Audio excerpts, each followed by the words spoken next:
Tony. I You like are that big. new intro. I like that new Thank you. intro, bro.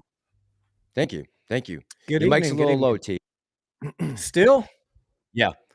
All right. Let me see if I can make an adjustment. Carry on. Okay. Good evening, everyone. We got 137 people in the chat, and we're going to say hey to some people. Starting at the top here, we got James, Center Content, Savvy, Darren, Steve, Derek A, Tom, good evening. R. Baglio, what's cracking? John's Touchpad, Tenny Time, what's up, my brother? Tenny Time's in the house. Trevor, Andrew, good evening. PVV, here we go again. Dr. McLovin, what's going on, my friend? Darren, we got Jonathan Thomas, good evening. Captain Billy B, Mr. Simon, what's up, brother? Prometheus, good evening. Bloodwater, Lizzie, Floyd, Six Son. All right, thanks, Tenny Time, appreciate it. There's Mr. Heedy. Stonewall Jackson, good evening. You want to pick up some, T? Yep, I got the Dan Man. I don't know if you got Doc Zeno, Jordan, what's up? Yeah, I saw you. You already got Mr. Baglio, Cliff Frankenberger. Good afternoon, PDX Dave, Maria Powell, Chris Harris, Captain Billy B. What's going on? Good evening, y'all. Happy Monday. What is today, Mass? January 9th? Today's the 9th, yeah. Yes. Yep. Whew. Yeah. All right. So you're driving the boat tonight. What are we going to talk about, my friend? Couple things. Good afternoon, Kiwi Girl. Joanne, good evening. Maximus, Nick. It's just a lot of people in the chat. Good goodness. Good. G Immortal, Carla, J Beebs, D and Demetrius, Hammer, Cliff, PDX Dave, Maria Powell, Chris Harris, and Carl J. Yeah, Mass changed hats. No Boston Red Sox tonight. And Tony's got his cowboy hat on. It's perfect. It's Austin to Boston. Yeah. Let's talk about a couple things, right? So I put in the thumbnail, I wanted, let's get ShareIntel out of the way. And just what we've talked about in the last 24 hours about ShareIntel. What's your thoughts? Why don't you start off, T? Well, I mean, I looked into ShareIntel about a year and a half ago when they very first came up. You remember the whole Chad incident? Yes. And the Wes Christian letters. And that's the last time I really looked into them. And then this letter popped up on Twitter a couple days ago. And, I don't know what to say other than I feel like they're loosely associated with Wes Christian or Wes Christensen, whatever his name is. Wes Christian. Yep. Wes Christian. Seems like it's a company that maybe he has a partnership or an affiliation with that he refers people to. But my big question that I put out on Twitter over the weekend, because I started looking into them again some more. Look, guys, anyone that wants to hire ShareIntel, I got no problem with that. But before anybody goes spending money on it, if I was spending my money, I'd say, where's the results of ShareIntel's previous work? So that was what I tweeted out. I did a little bit of looking. Going back a few years, looking on their website, looking for all of the, the success cases. And maybe I'm doing it wrong, Mass, but I couldn't find any. Did you have a chance to look? So me and T just did a little bit of digging the last couple hours. I'm going to pull this graphic up on the screen. So since we went back to 2018, and remember the company just fired off in, I believe, 2016. Was when they became an entity. PHUN, if some of you guys remember, they had a little run back in last year when they were affiliated or supposed to be affiliated or in collusion with DWAC. If you guys remember True Social, that whole thing, Fun had a little run on it. I remember because I think I still have like 2 shares. But back in 2019, they had hired this company, David Wenger's company, to look into what was going on with PHUN. And so far, me and Tony can't find anything as far as what those results were of their forensic audit, all the things they look into. Now, in the last 2 months, Cosmos, Finger, and GTII all popped up as in hiring this service. So we don't have any data on these. Obviously, they've all been the last 2 or 3 months. but couldn't find anything on the PHUN ticker. So I don't know, how effective this strategy is. I mean, it doesn't look like it's provided anything significant that me and Tony could find with a simple Google search. So if I heard you correctly, Fun hired them like 3.5 years ago, and we have no update if they found anything or found nothing. Just like no update at all, right? Nothing. Not a peep. Not that I could find. Well, I don't know what it costs, but that's kind of like my minimum bar is like, show me your success stories, and then I can get behind it. But I say anybody who wants to go that angle, those are the questions you should be asking. Absolutely. Yep. Anytime. Thanks for stopping by, brother. Appreciate the support. College football, is the championship a beatdown? That's a good thing I didn't try to watch that tonight. I honestly, I don't even know who's playing tonight. Who's in the national championship? Ohio State and Georgia, maybe?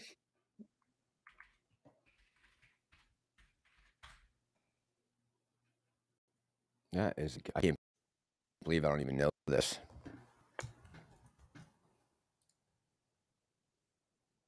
$38-7. Oh, Tendy's Georgia Bulldogs are putting a whooping on TCU. T, you don't know TCU, Texas Christian? Come on, T. They gotta be close to you. I've been deep in stock market due diligence all day today. That's what I like to hear.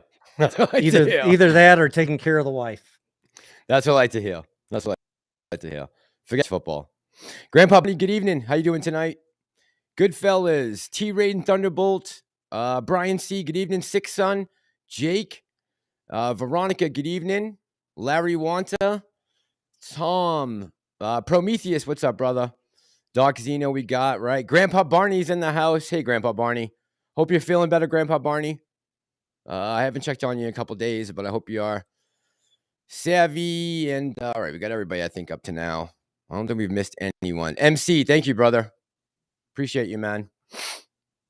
And Tendy Time says, Mr. He saying, go Bulldogs, huh? A lot of Bulldogs fans in the chat tonight. All right. Rachel, good evening. Jake says, I want my money back. What do you think, T? Do you think this is something that Adam Aaron should look into? Or I know you said maybe possibly you don't even think that he will address this, right? I mean, I don't care whether he looks into it or not. If the question's been asked, it's been put to him. The letter has been delivered to AMC. I confirmed that it was delivered to the AMC front desk lobby in Leawood, Texas, I think on December 29th. So the letter was delivered. Whether or not he hires them, that's their choice. But I would be asking, before I spend the money to hire this company, what are the success stories? And I'm just coming up empty. That's all I'm saying. Yeah, same here. So this is the letter we're talking about right here. Naked Truth, Inc., the nonprofit organization. This letter is from Christian Levine, which is Mr. Wes Christian's law firm. And this has been sent out. You can see here, there's an actual number here that was sent on the 21st. It's interesting. I don't know. Did you get a chance to listen to that space call at LT by any chance? Which one? I've been on a bunch. That Wes Christian had with David Wenger and another gentleman. I believe it was like 3 or 4 nights ago. Okay. I didn't. No. Okay. Let me just pop this up real quick. I'm keeping track of my mods here. Prometheus. Make sure I don't miss anybody. Last time I did. MC, thank you, brother. Yes, and if you guys remember to hit the like on the way in, that would be fantastic. So, T, I'm going to pull this graphic up. This is just some of the takeaways I had from that space call, what Wes Christian was talking about. So, and this was, he mentioned a lot of this back when he was interviewed for the documentary about Wall Street. But I thought some of these things we've touched on before that are going on in the behind closed doors, right? So some of the things that Wes pointing out was the numerous times that shares are being lent out, the same shares, deliverance, accepting payment, receiving nothing, and the short interest being 3 or 4 times what's normally reported. Now, about all of these things, he's talked about all these things in the past, and Wes Christian, he's been looking into this for a long time, right? And I think these are all major issues that retail is dealing with across the board. I don't think this is just an AMC thing or a GME thing or a Stonk thing. This is across the board. This is going on, and these type of things are definitely affecting us and affecting the market as a whole. And all things that all of us are worried about. Yeah, that are holding certain plays back. Yes. Right. And I think that this to me is a bigger issue than anything ShareIntel. Although if ShareIntel could actually pull some data and be able to show us what's going on, that would be nice. But just they haven't been able to prove that they've done anything yet, unless someone would like to prove us wrong on that. But we can't find anything. So, I don't think it's as big as a deal. I've been developing some other sources along a tangent of that. I hope to have a guest on in the next few days, maybe this week. Another guy that it looks like from following him on Twitter and looking at his website, he specializes in digging into daily short volume. So I'll talk more with you offline about this gentleman, but if that develops, I need to have a phone call with him first. He said that he's willing to come on and do an evening live stream or a live stream and answer questions. So I have my own self a lot of questions about daily short volume. A lot of people put a lot of weight on it, including this particular gentleman and his company. I personally tend to not put a lot of weight on it, but I always question all of my assumptions. So I try and reach out to people that have different beliefs than me. And I'm really curious to hear what he has to say. So more on that as a tangent to investigating this whole short interest thing. We're never giving up. I'll tell you that. Okay. Yeah, definitely. I'll remind you to talk about that. I didn't know about that just now. So that would be interesting. Annie T, how you doing tonight? Captain Arma, Jeffrey Rocha. Who else we got in here? White, Darren, we got, I think, before. Make sure I didn't miss anybody. Keep the faith. Jordan, good evening. JR, Joe N, and Anthony Martinez. Anthony says, evening, gents. If AMC conversion will be 1-to-1, which is what we're assuming right now, T, right? Or did you actually debunk that is definitely it's 1-to-1? I looked at the document again this weekend and that conversion formula that we're getting a lot of people twisted up. And if it looks like, it's very plainly written in the August 4th filing that the conversion is 1 APE equals 1 AMC, unless you go down to that conversion formula, separate paragraph. It says that if there is a dividend issued or a corporate action like a split, or I would assume a reverse split, that happened before a conversion, then you would apply this conversion formula. So, and I tweeted that out and put it on my community tab. I think that the way that AMC is going to do it is convert and then do the reverse split if it's a yes vote. So you don't got to worry about that conversion formula. But if for some reason they did the reverse split first, then that conversion formula would come into play. But long story short, it just adjusts the ratio of APE to the split price. So the net result is the same either way. Okay. All right. 1 for 1. Short answer. 1 for 1. All right. Final answer. That's good to know. I'm glad we got that locked down. I thought you had mentioned that the other day. Did you post a tweet about that? Or where did you put that on the community page? Community tab and Twitter. Yes, both. Okay. All right. What was the other subject we wanted to talk about tonight? ShareIntel. We got to that. We got to Wes Christian. I had a bunch of things there I wanted to talk about. I don't know why I'm Did you going blank now, especially as I'm driving.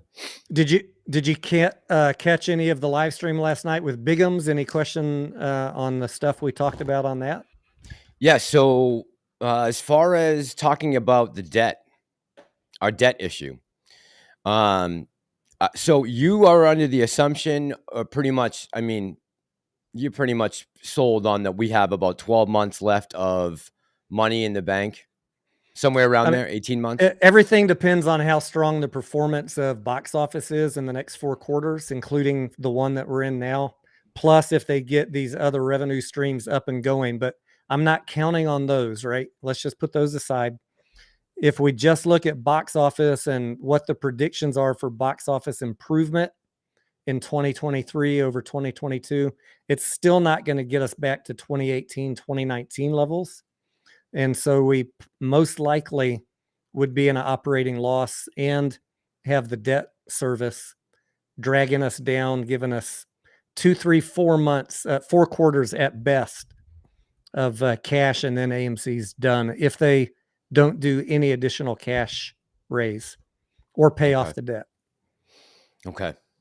So we are kind of in a bind right now, a little bit. Yeah, I mean, that's why he has Ape, right? Just to keep on raising cash, but that hasn't been working out so well.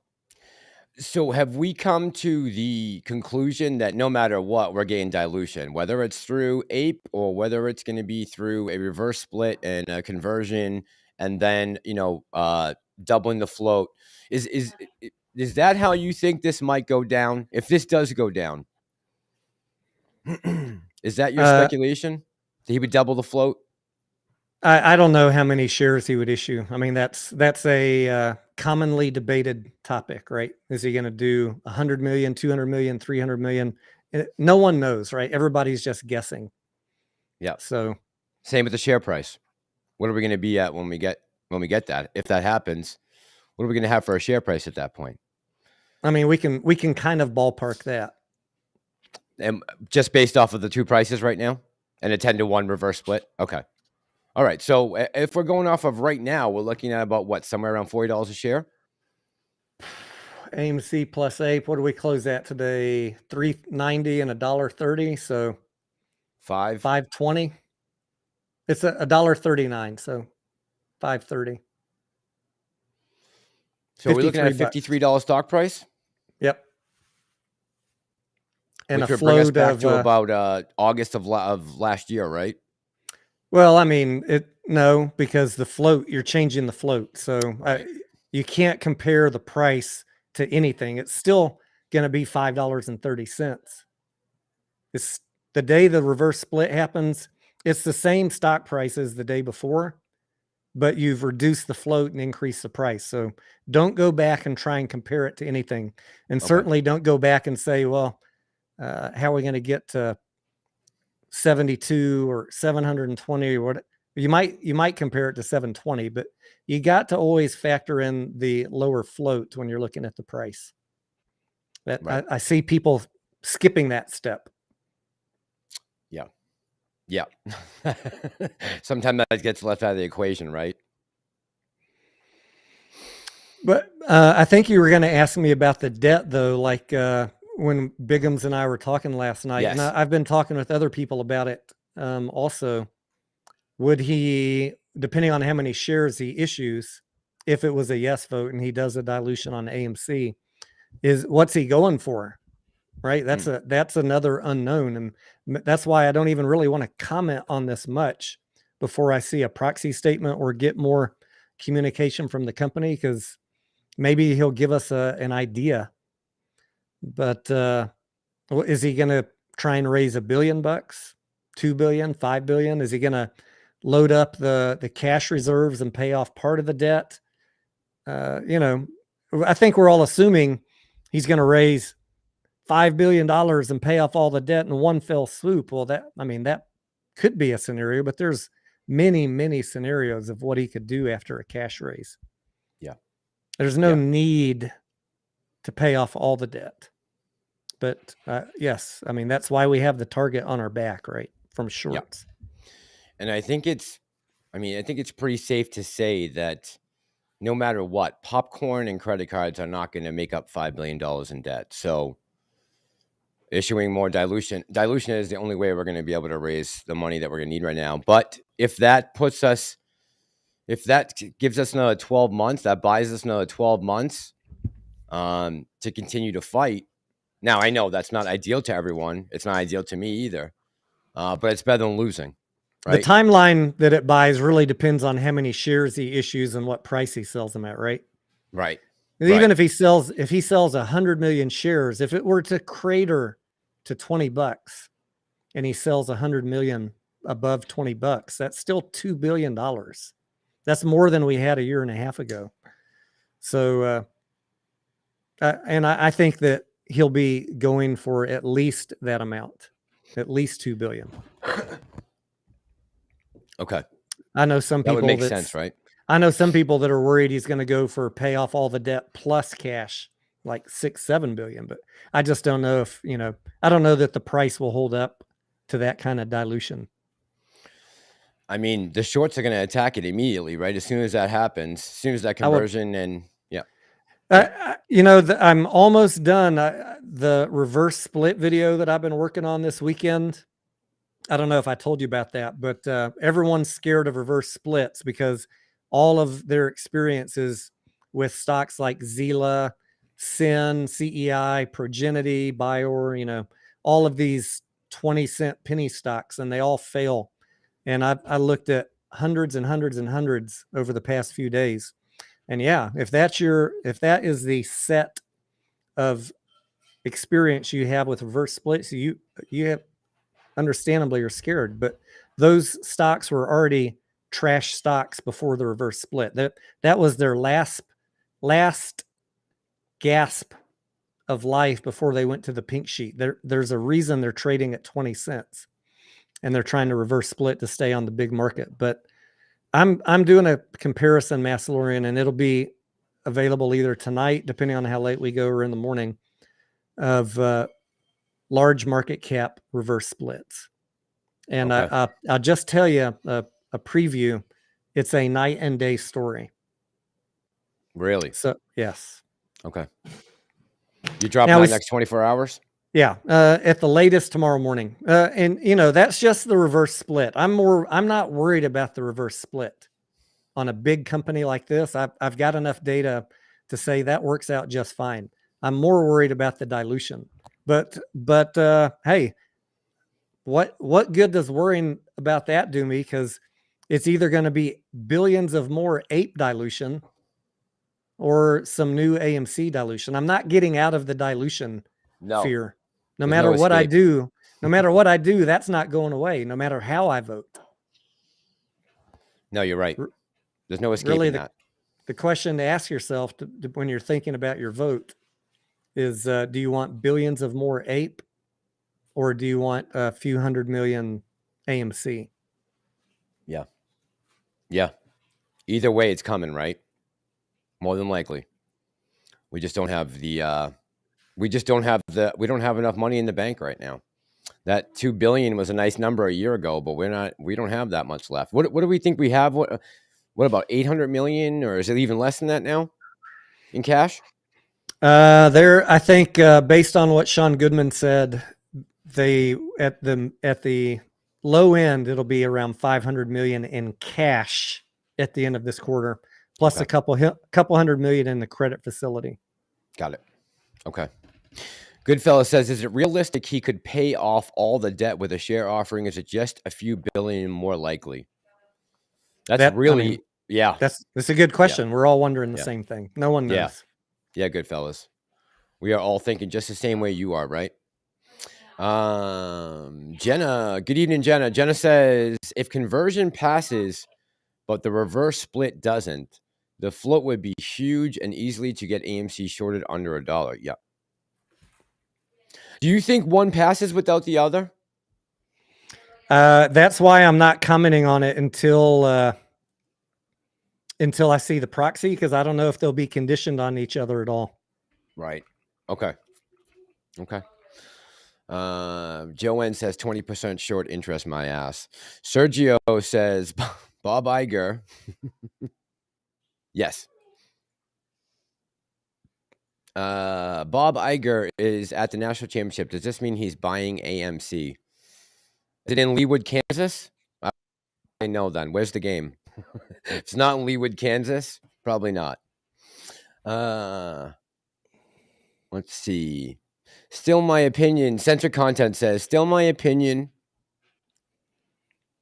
on the conversion and reverse split. When APE was issued, many people received it late by days. That's a good question. T, what's your thoughts on that? Like, I know there was a lot of discrepancy. We predicted all of that. Hmm.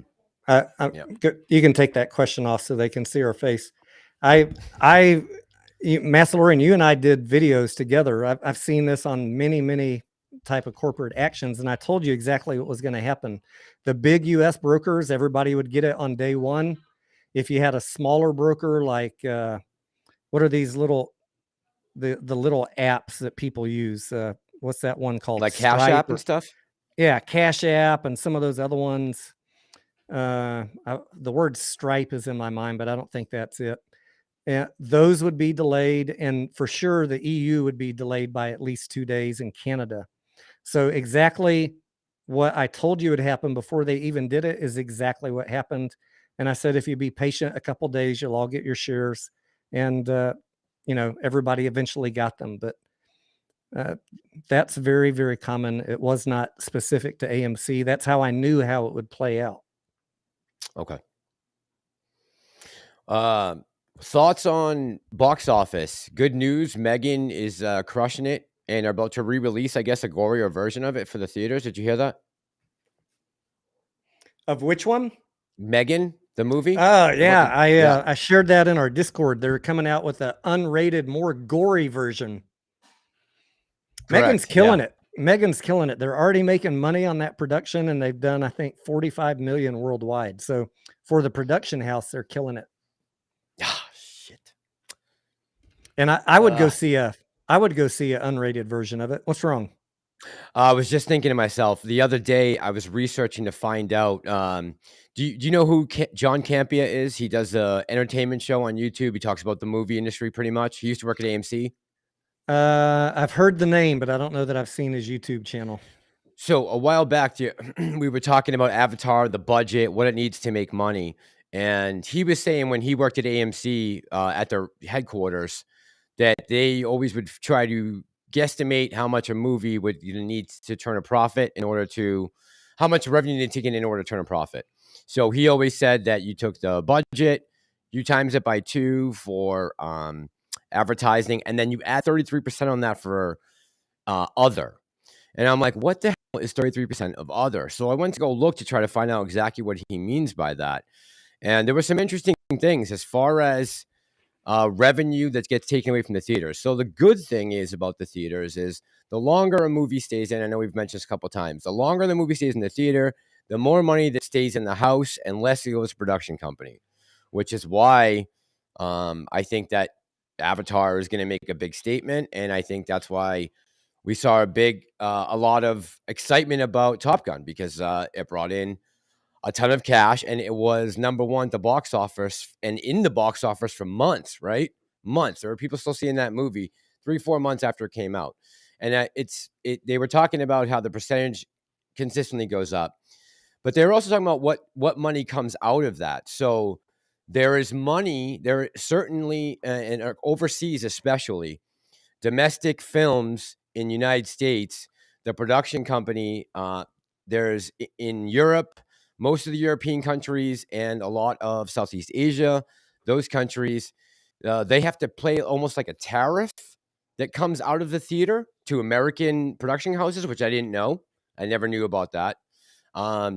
They talked about the rates. A lot of the actors are getting paid now, especially the big names are getting some of that revenue. Like they're in for like maybe half a percentage point or a percentage point each, depending on how big the name of the actor is or the film that they're in. So there's a lot of extra things that that go into that budget. But at the end of the day, they basically boiled it down to that the second episode of Avatar cost about $700 million when all is said and done. So we just passed 1.5 billion, right, on Avatar 2? 1.7 billion. Okay. So it's doing extremely well. And that's a good sign to start the year off. And this Saturday, Mass, the fourth Saturday of Avatar was bigger than the second and third Saturdays, by the way. Yeah. See, and we talked about this a month ago, right before it came out. We need this movie to have legs, and it's showing it has legs. Thank God. I was really nervous about this, but it is definitely proving to be a hit, and I'm very excited about that. KYP, what's up, darling? How are you doing tonight? Hey, that's a couple people. 1796 Patriot, good evening. Cobra the Ape. Eric, how you doing tonight? Ready for the SOMOS. Karen, how are you this evening? Joanne, let's see. Anyone else I'm missing here? Someone asked, would the price of ape go up when Antera finishes their second tranche? That price has already been agreed on, and that's a direct issue from the company from available shares. So you won't see any price action off of that.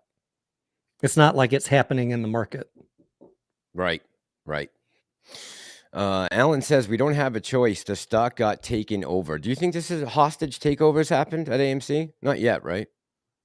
I don't think we're there yet. By my count, I talked about this briefly last night. I crunched the numbers because I hear people saying, and I was like, how could that be? I hear people saying, you sold a majority interest of the company to Antera. And I'm like, 250 million shares out of 1.5 billion Ape and AMC. What math does that equate to a majority interest? Yeah. Doesn't. Can you explain that to me? No, sorry. Can't do it. I don't think it makes sense. Yeah, I didn't see that, but that's a little ludicrous that people are coming up with that. Jeez. But that's encouraging to see. I'm glad about Megan doing well. A low budget film, didn't cost a lot of money. We need more of those. We need more of these smaller budget films that can turn larger profits, stay in the theaters longer. We really need to get back to some of the basics. I was watching Quentin Tarantino the other night. He was talking about the movies, and he was specifically talking about 1917. Did you see that movie about World War I? The trenches? A long time ago, yeah. They were talking about it, and they were talking about the epic films. I think I brought this up the other night, but I was saying that the historical epic has something that kind of had its run in the 90s and 2000s. And a lot of studios bet big on some of those historical epics. The studios back because they were having some struggles, right? And he was talking about. Oh, you were talking about the movie. I thought you meant the actual battle in 1917. I was actually there. So I was gonna say, which side of the trenches were you in? Haven't seen the movie. It brings back PTSD. Okay. Sorry, I got confused for a second. That's okay. They were talking about historical epics and how there's, those were big money makers for the production companies back in the day. Just go back and think about some of the ones, the Gladiators and the Patriots and those big historical epics. And there's a bunch on slate. Quentin Tarantino was going through them with Bill Maher the other night, of all people, is the weirdest thing. But yeah, they were going back and forth talking about some of the big projects that some of the big directors are working on right now. And I'm still up in the air about what's going on with DC and the MCU and this phase being over. And I'm hoping that, we're going to see them try to get back to, get into the good storytelling and lore. And, I think it's promising seeing Tom Cruise out there really being an advertisement for actors and film and people going to see the movies, right? He's like the biggest advocate for the theaters. Speaking of which, do you want to talk about View for a little bit, or do you think we'll get too far off track with that? We can switch over to View. I want to answer a couple of questions here. I saw one from Arthur. Arthur is asking, does the timeline of when things happen matter? Like if it was a yes vote, the conversion and the reverse split and dilution, yeah, it does matter. Absolutely. Which is why I really am curious if we're going to get more communication from the company And what is the proxy statement going to say? Are they going to give us any specific clues or direct communication about what kind of dilution they want to do? And I think my biggest fear is knowing that they need to either sell more APE or sell AMC. My biggest fear is that they squander the time after the reverse split like they did with introducing APE and let the price get run down and then try and sell it. That is my biggest fear. Yeah. Arthur. I would agree with you. That is my biggest fear too.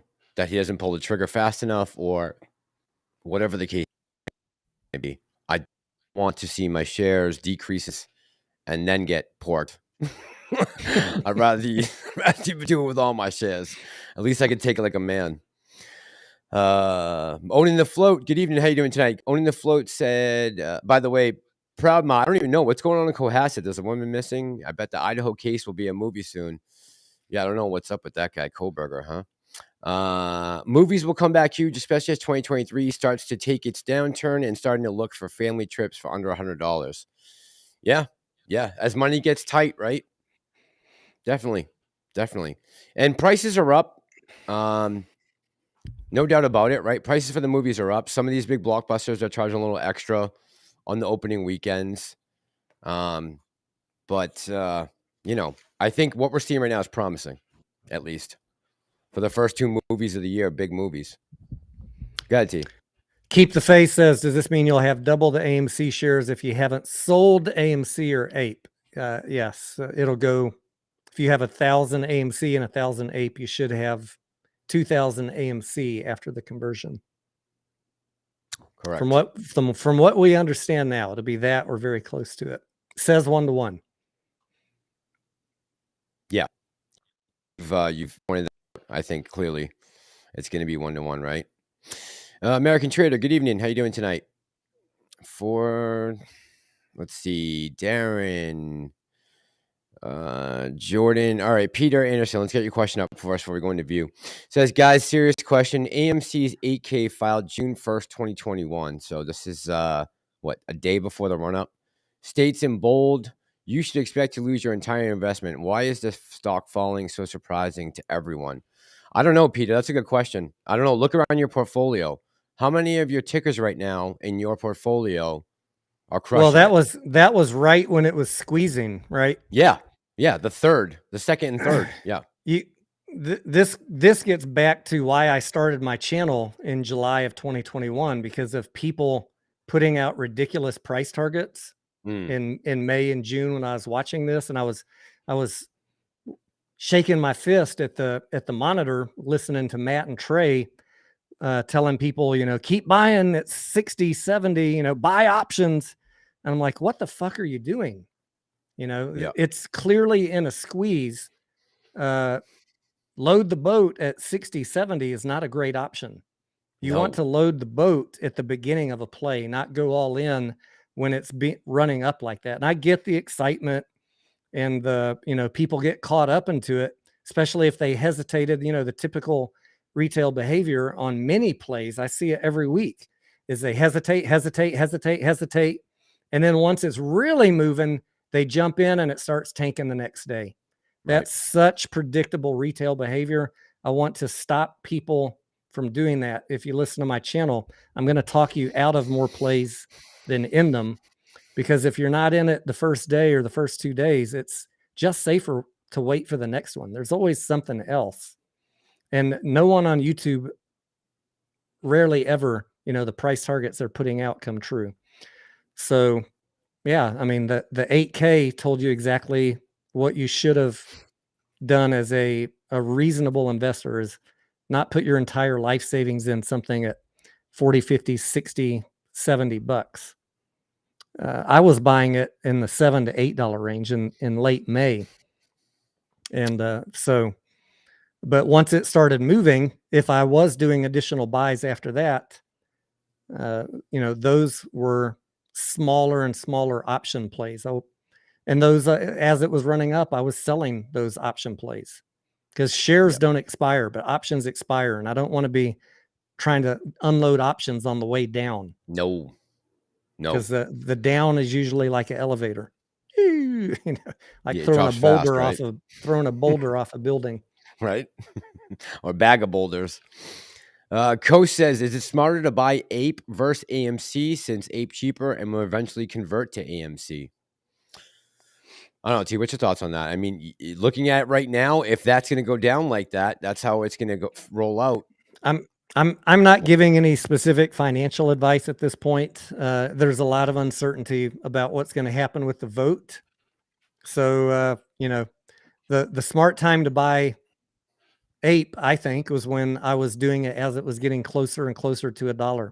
I bought a little bit in the 5, a little bit in the 4, more in the 2, a lot more at $1.50 and a lot more at $1. And I know people that bought it at 66, 67 cents, but the cheaper it got, that was the time to lock in Ape. We just didn't know how long we were going to have to wait or how low it would go. We got a little Christmas present of the vote being put on the table, and then that run up that we were expecting finally happened much earlier than we thought. But now I'm not buying any more Ape right now because it's uncertain. I did buy some AMC last week at $3.90, so I'm on those. I'm 3 cents on the green on my cheapest shares. Nice. 3 cents. I like it. Hey, better than down. I'll take it any day. And I feel more comfortable for me. Again, I'm not telling anyone to buy, sell, or hold, and I don't know what's going to happen if a reverse split and dilution. I would expect some negative, statistically speaking, I would expect some negative price pressure if all the yeses pass.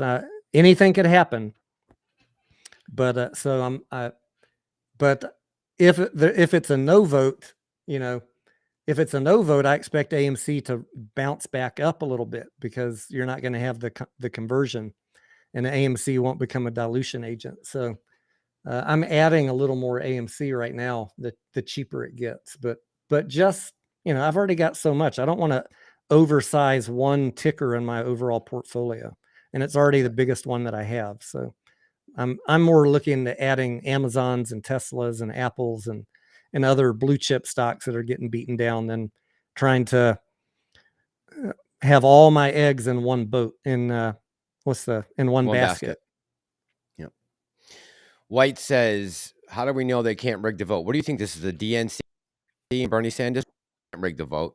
This isn't Bernie Sanders and DNC. I think all the votes are rigged to a certain extent. Not rigged, but I think all the votes are overvoted because of rehypothecation and other things and shorted shares.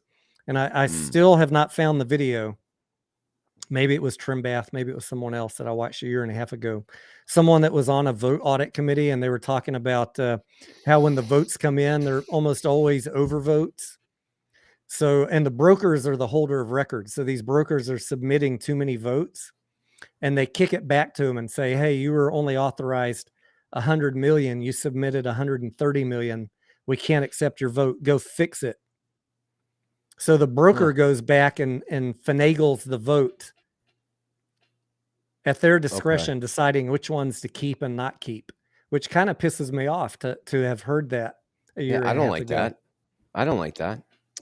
But then they resubmit the correct count, and the audit committee says, all right, we got to, the votes matched,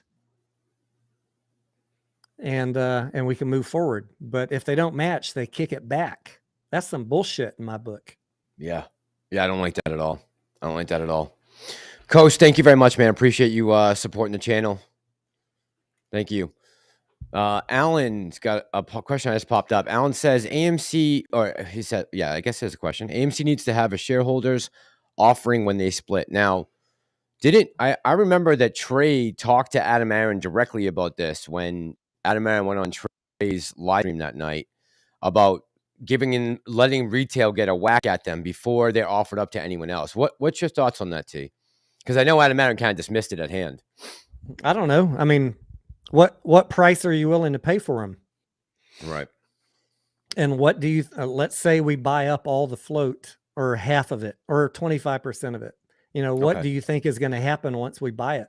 If everyone's convinced they're going to short it no matter what. So I don't know. I'm going to watch the momentum after there's a new offering and try and, if I'm going to add more, pick it up as cheap as I can. Yeah. I don't know if it starts trading at 50, do I want to be buying at 50 if I think it's going down to 35 a week later? That's Yeah, a tough right. question for me to answer. I know. Yeah, that's unfortunate.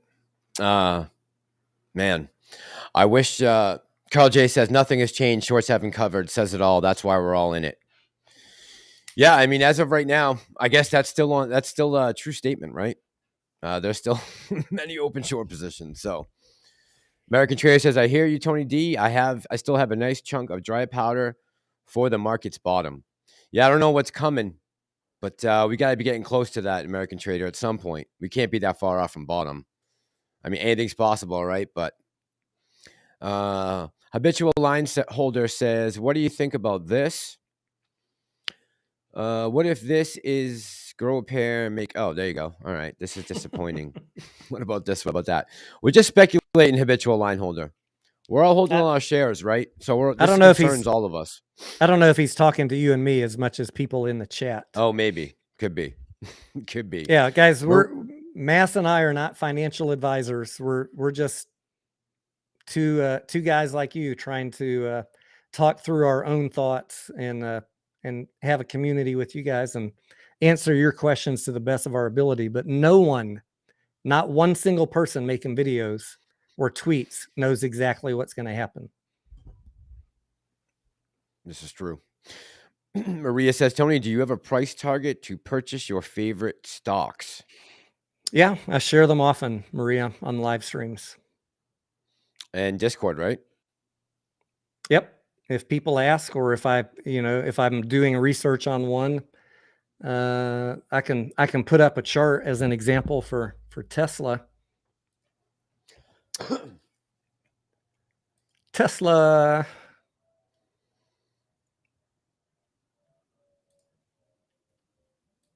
Diaz, what's up, brother? Screen share. Yep. You can do it from your end now, right? You can just screen share automatically? No, we're going to need to do a test run on that, Mass. Okay.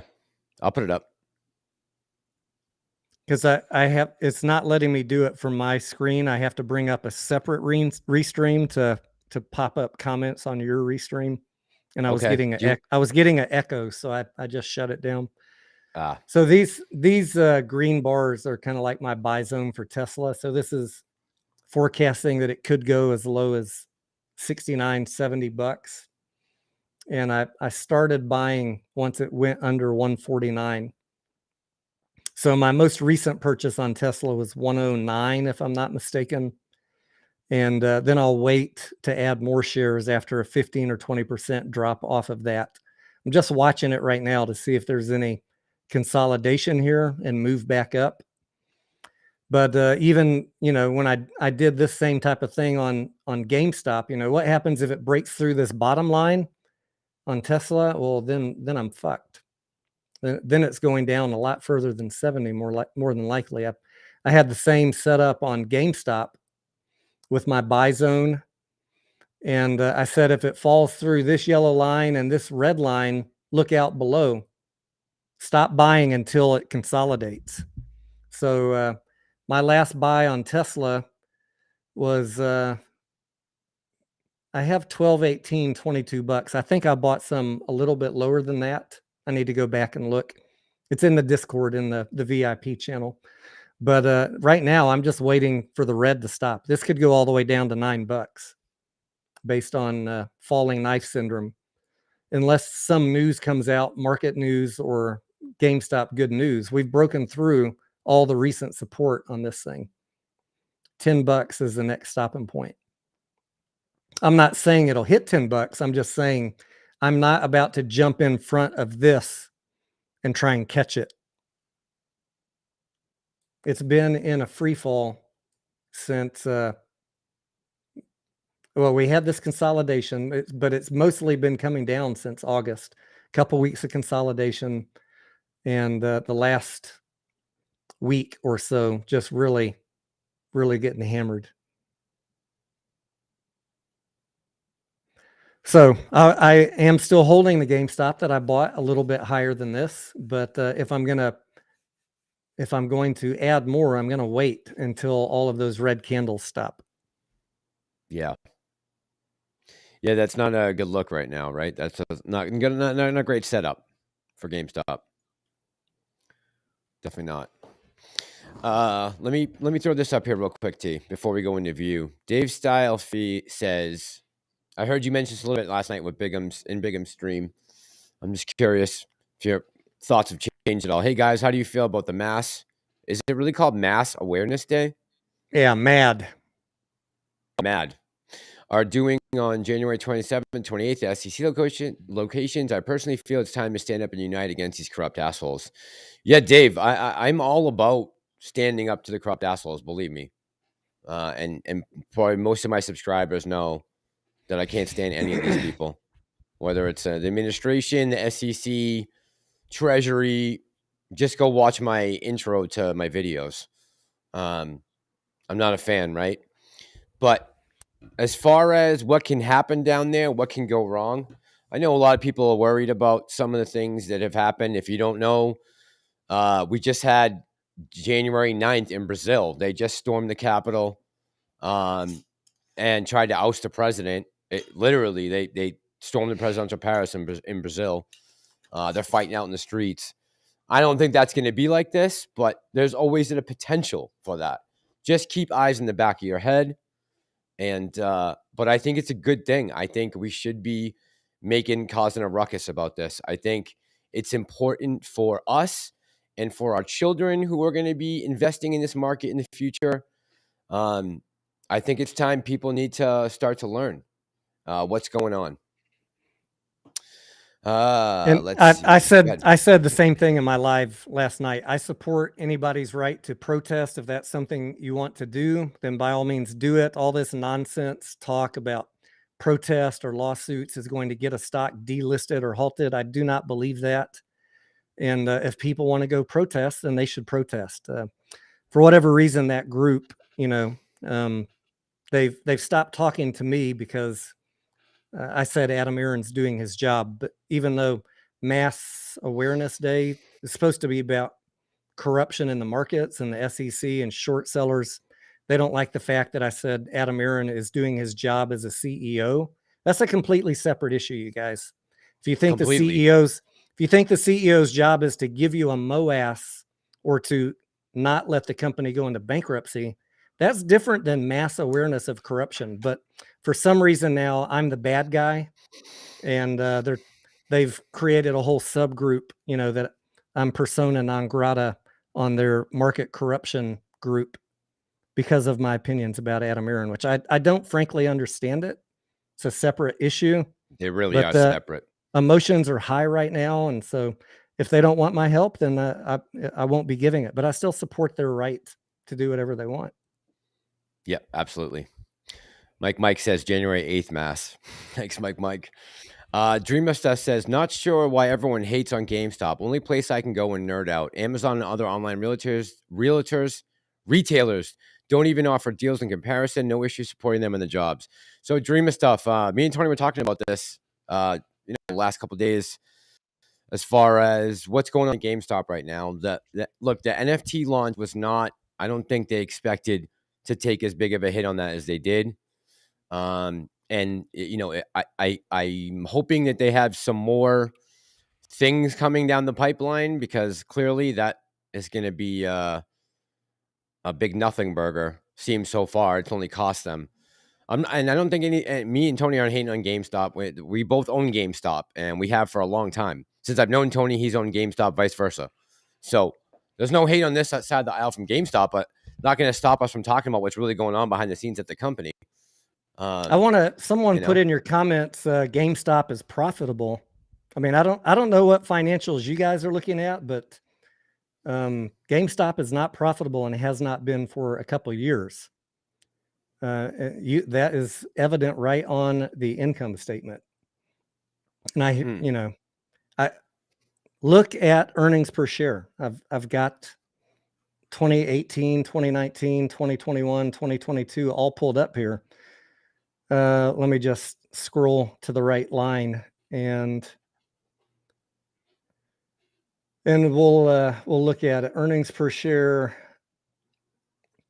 for Q4 2020, they had a positive 10 cents. Q4 2021, they had positive 31 cents. But other than that, 2019 Q4 negative, Q4 2022 negative, Q3 20, missing a couple quarters here on Morningstar. I should probably pull it up on their own website, but I've looked at this. They're not a profitable company, you guys. I know people are telling you that. Go look at the earnings per share for every quarter for the last 2 years. That is how I define profitable. Do they have a positive or negative earnings per share?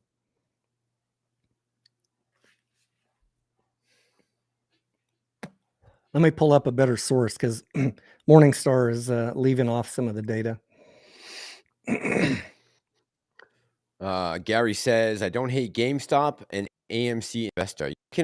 We can all own both stocks, and I want to see both companies succeed, right? I know what you guys are saying about nerding out at GameStop. Like that's one of the biggest things that was attractive about the brick and mortar part of GameStop, right? Was be able to go in there, all the merch that they had, and be able just to nerd out with games and play and try things and pre-order and all that, right? And that was a big part of my life back in the day. I mean, I used to, be a big, huge fan. If you guys want, take down this name. His name's Camelot331. He's a YouTuber. He used to be a manager at a GameStop somewhere out in the Midwest, I think. But he stays on top of GameStop news much better than Marantz. I mean, he is on point. Marantz is too big about everyone else. But go check out Camelot331. If you really want to know what's going on, the inner workings of GameStop and GME, go check out Camelot331 on YouTube. All right, I got a screen share for you from my stock screening tool. Okay.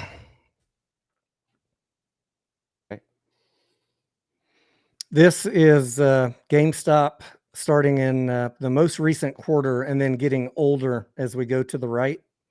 You got your revenue, net income. You can see all the negatives here. And the earnings per share starting in the most recent quarter, negative, negative, negative, negative, negative, negative, negative, all the way back to January of 2021 was their last profitable quarter. They have plenty of cash, guys. Their cash burn is much lower than AMC. And if you look at the balance sheet, they got plenty of cash. But this is not a profitable company at the moment. And that's the reason why they're cutting back hours, laying off people, getting rid of first-line managers and making second-line managers responsible for multiple stores, forced closures on one employee stores during the lunch hour. There's a lot of things behind the scenes on GameStop that not everybody is telling you. And to tell you that it is a profitable company is factually incorrect. Okay. There you go. And there's the data. So don't let anyone lie to you. They do have lots of cash, but turning a profit has been an issue. I'm holding GameStop for the Ryan Cohen transformational announcement. They got to get beyond this brick and mortar thing. If I was just looking at brick and mortar as that was the only thing that they are investing in, then I would not be holding GameStop. I'm waiting for some sort of transformational announcement from Ryan Cohen, who I like. I'm a big fan of Chewy. I'm a customer of Chewy. But when that announcement comes out, if it comes out, I expect to get a big pop in GameStop. So I'm trying to add it as cheaply as I can and pick up some more shares as cheaply as I can.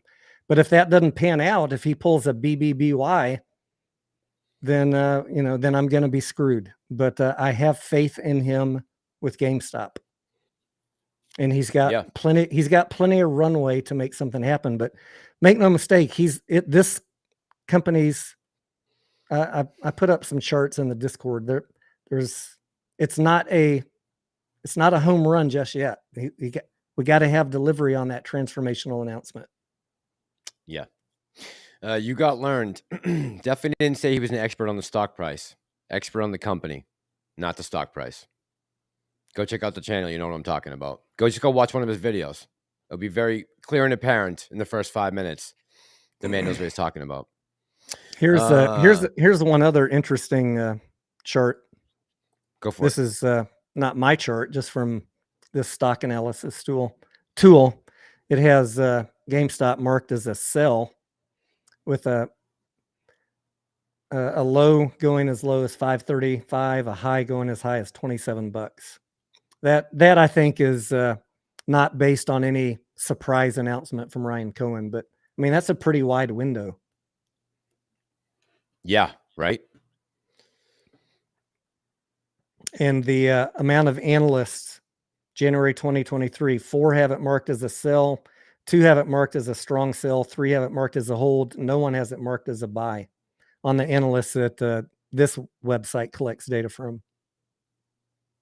I don't know, just sharing data. I'm not trying to shit talk GameStop. I own it, and I will be adding some as it gets cheaper and cheaper.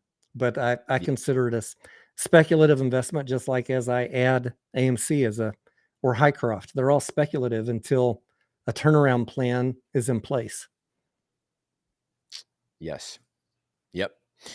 And look, they're making moves and strides with delivery and setting up some big warehouses, right, to get their retail online business going.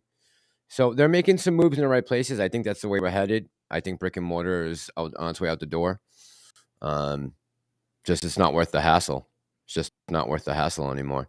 Not when someone can drop something off at your door the next day, and you won't have to deal with any bullshit. Let's see. Someone said about unbanning habitual line holder. Wrenches, if you can do that for me, my friends, my fellow mods. How you doing, Falana? Good evening tonight. Let's see. By the way, let's go talk about View for a second. So I'll just tell you guys real quick where I got the story from. The other night on CNN, the CEO of this theater company was on.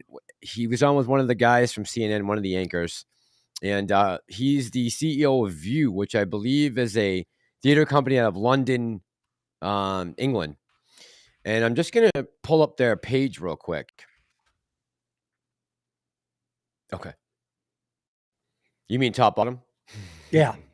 Okay. Side by side, whatever that Yeah. other view Yep. is besides Gotcha. the Okay. horizontal format. Gotcha. All right. So this is their homepage. Hopefully we don't lag here. But this is the top of their homepage. This is not a sin. I started looking down. I want to see like, oh, who is this guy? Never heard of you or anything. They got Christmas classics here, a couple weeks old. I'm sure they have an updated few, but so they're bringing back some older cult masterpieces and classic films back on the big screen. Yeah, they're obvious theater, right?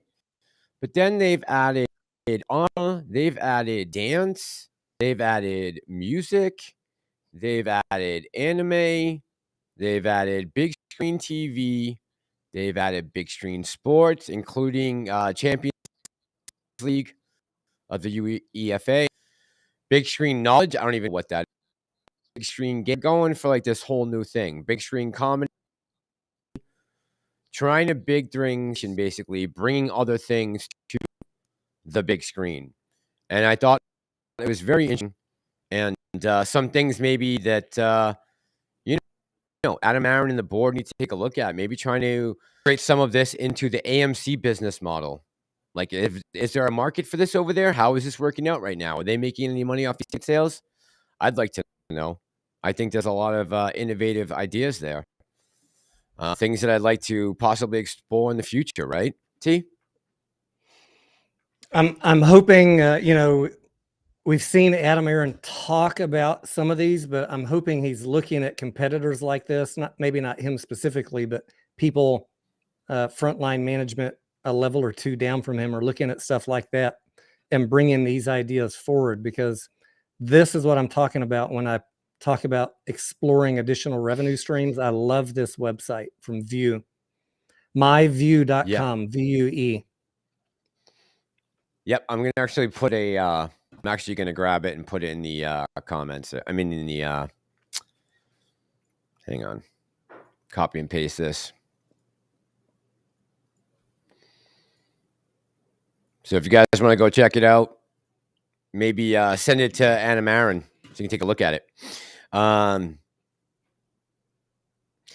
Clark says, I was driving home. Hey, Shirley.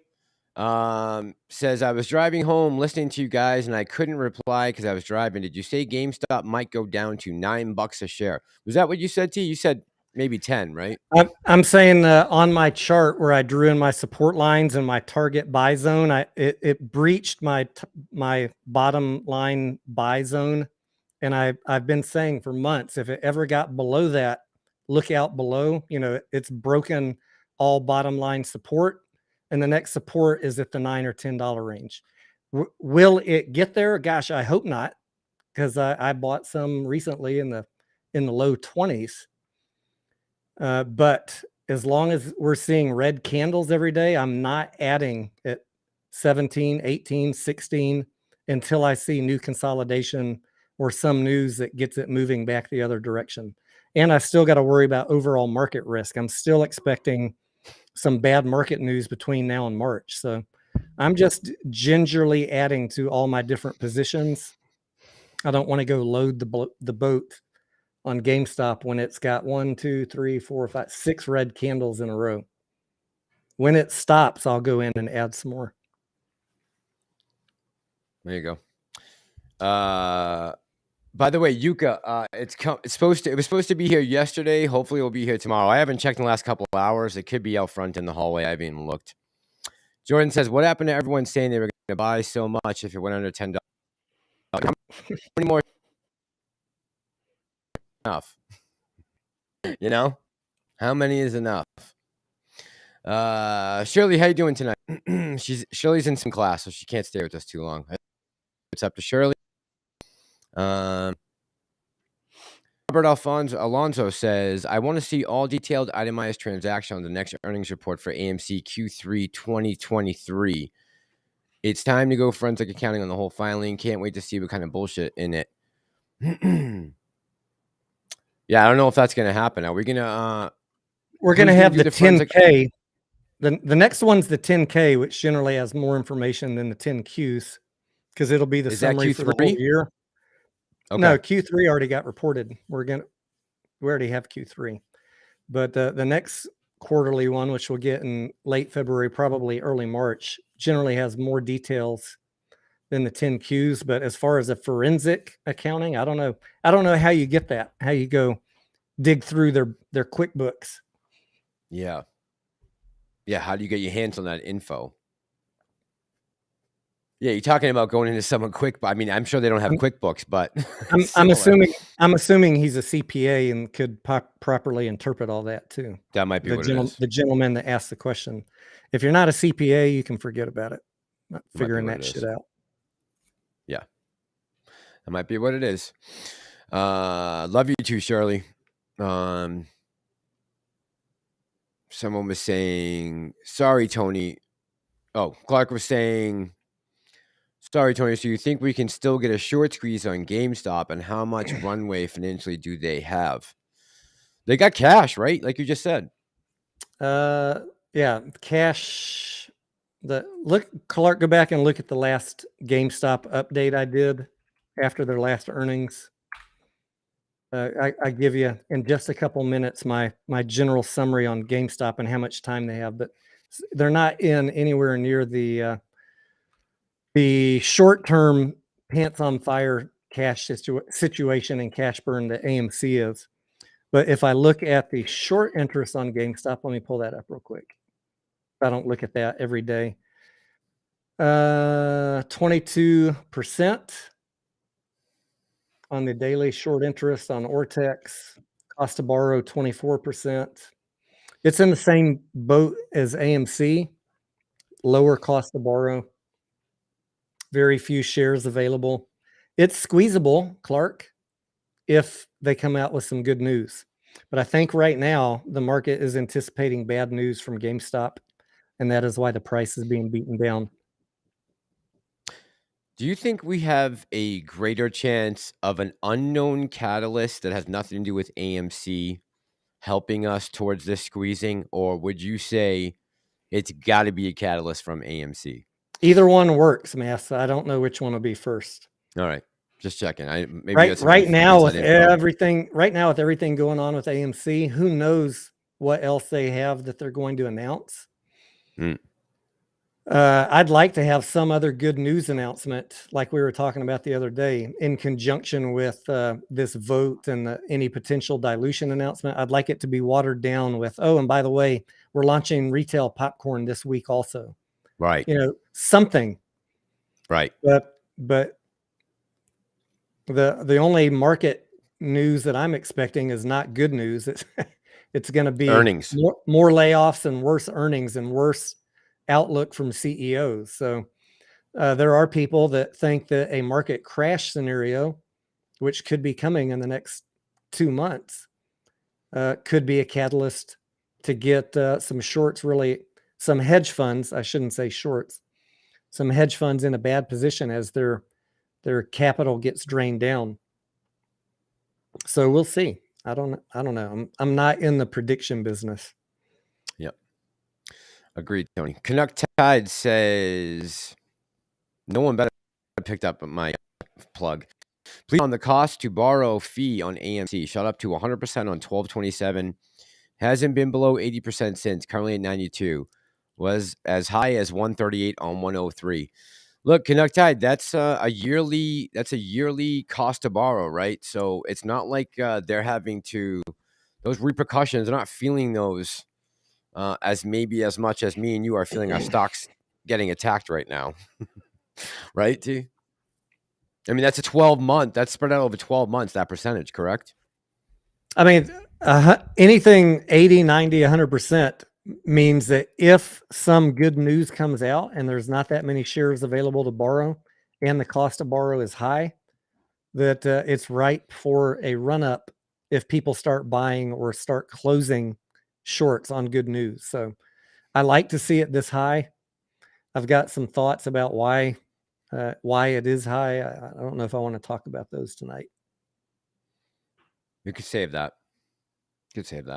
But I like we're in a good position at the moment. Let's see what happens when how long we got to wait for the proxy statement.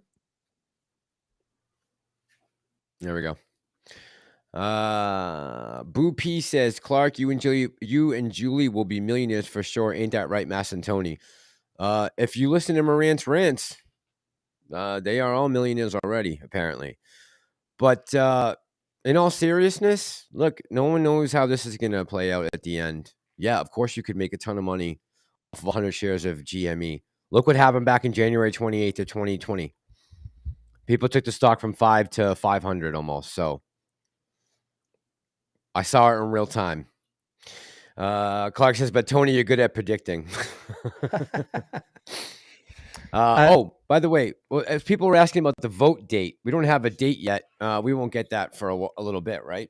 Statutory waiting period for Tranche 2 due to the, what is it, Hart-Scott-Ridley? I forget. I've made videos about it, but I can never remember. It's the HSR Act. Statutory waiting period is 30 days. So okay. I'm not expecting anything as far as a vote date or any news until after January 22nd. There is you can petition for expedited review, but I think that is on pause right now. They're not, the FTC is not accepting any expedited reviews. And the reason that it's 30 to 90 days is the FTC can request additional information, and it may take longer than 30 days. So just guessing, I think the soonest that we'll hear anything is after January 22nd. Okay. There we go. Lico says, Tony, you still in CLNV? No, I sold it. Okay.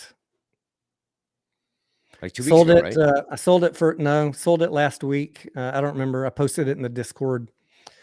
I sold it for a slight profit and to free up money for buying Tesla and Amazon and some other stuff that was looking spicy. Okay. All right. Prometheus says, Tony, how is Scarlett doing? Want to give us an update?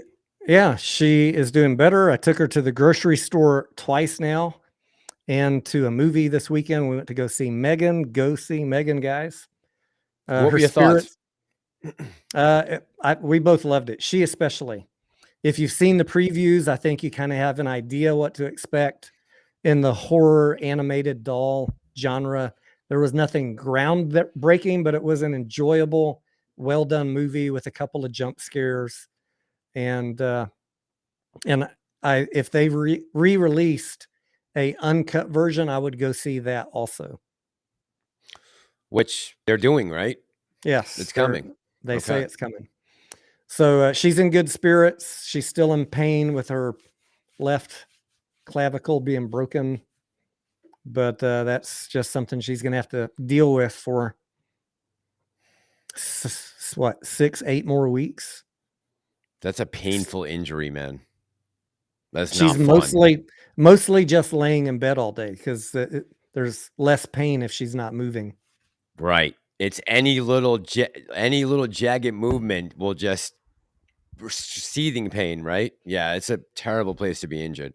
Clavicle and collarbone, anywhere up there in this area, man. I remember so many times I've messed up my shoulders, man. Especially my right shoulder, and yeah, you just make a little bit of movement, and it is excruciating pain. So I know all about that. Well, I'm glad she's doing better though. At least she's relaxing, and she liked the movie. That's good. Everyone in the comments seems to have that saw Megan said it was great. Great. I would recommend it. You know, if it was bad, I would tell you it's bad. It was not a bad movie. I enjoyed it. Okay. On par with like Annabelle? Do you think it was like a little better than Annabelle? Gosh, how long ago did Annabelle come out, Matt? That was 2, 3, like 9 years ago. Was it that? Maybe it was that short. Yeah. I don't even remember enough about Annabelle to compare it. Like it's not fresh in my memory banks. Did I ever tell you that the Conjuring house is about 5 miles from where I live? No. The real Conjuring house? Yeah. No. It's right down the street. Right down the street. Yeah. I would say it's comparable to like the first Chucky movie. Okay. Remember, you know, that was kind of impactful and gave people nightmares about dolls. Yes, about dolls. Annabelle kind of did too, right? Yeah, for sure. Yeah, but I was having Chucky vibes off of it. Except this is this is a lot more well done because it's not a doll. There was a human actress doing the movement of Megan. Of Megan. Okay, so she was pretending to be doll-like, but it was a no. human... I mean, when they filmed it, the actual movement was a actress with a mask on. Gotcha. You can't tell when you're watching the movie. I mean, I'm sure they did some editing, but she did a smash up job of capturing that kind of doll-like robotic movement. But it's much more lifelike with the fact that it was a human doing all the movement. Good. 2014 says Connectide. That's what I thought about. Almost 10 years ago now. Yeah, shit. It's been a while. Wow. Can't believe it went by that fast. Mr. Heedy, what's going on tonight? R. Baglio says, anyone playing HKD down to 1477? Thoughts? What happened with HKD this morning? It just dropped out of the sky? I don't play plays once they turn the corner, guys. You guys already know that if you watch me.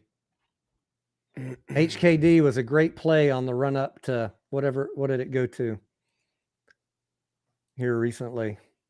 Let me zoom in my hourly chart. Oh my God, 65-7 on college football championship. Jesus, what a blowout. HKD went up to $40, 37 from $9.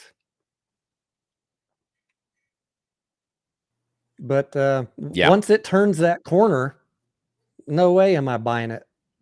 I saw people making videos. It's going to run again. Good luck, I say. I hope it does, but you will not catch me coming in on the back end on those plays. You know, I watched something the other night. I think it was on Rogan. He had someone on that was talking about China and the one-child policy. Did you happen to catch that, Tony? No, but I know a little bit about the one-child policy. What'd they say?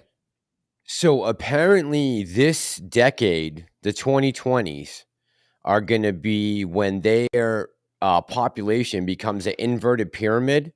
So you're now going to have 3 or 4 times as many retirees as people who are able to replace them in the workforce, to rent apartments, buy property, drive the cars, everything.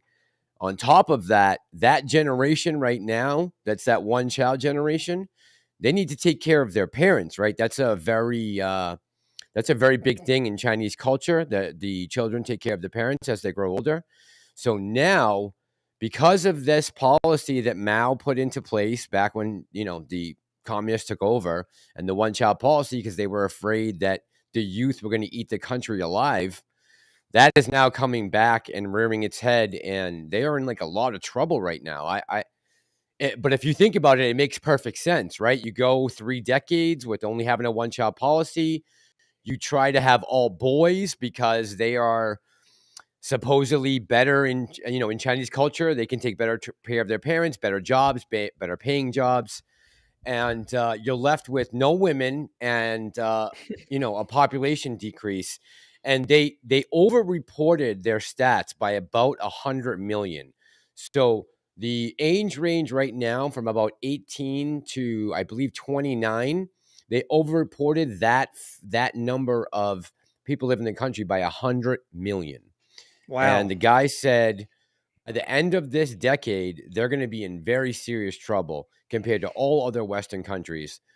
And I thought that was interesting because, you talk about how you don't trust the CCCP, and you like to really invest in Chinese stocks too much. And I get all of that. And I think people just need to be aware of where things are headed with China right now. They were almost making it sound like they can't afford to even take Taiwan because the sanctions that would be imposed on them, they're a mass importer of food and fuel. And if those sanctions that Russia has right now were put on them, they would be screwed. Screwed. They don't have the working population right now to take over all these jobs. And they know it. And that's why you saw huge walkouts last month, is because the people are starting to figure it out. Huh. So, yeah, That'll be something to keep an eye on for sure. absolutely. Absolutely. Okay. Hopefully, I'm still alive to see all that play out. Yeah, me too. Me too. Hopefully, you don't get nuked before that. What's up, Dana? How you doing tonight, Dana? Chris Callis in the house. Good evening, Mass. I was wondering how many people would cash out of AMC at 30 a share, or wish they would have at 70. Chris, going back right now, I wish I'd sold at 70.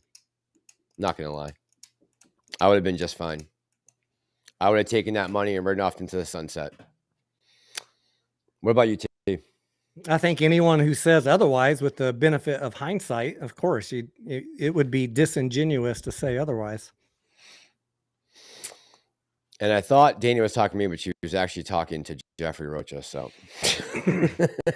I go ahead. I felt pretty good with the amount of retail engagement still into the end of 2021 and their huge cash position and the big focus on corruption, yada, yada, yada, that there was still a good chance while we were in the 40s and 30s to get another bounce.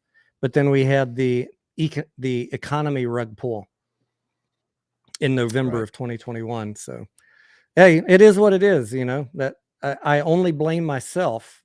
I don't blame Adam Aaron. I don't blame anybody else for my decisions. And No. now I'm just stuck in a sucky market.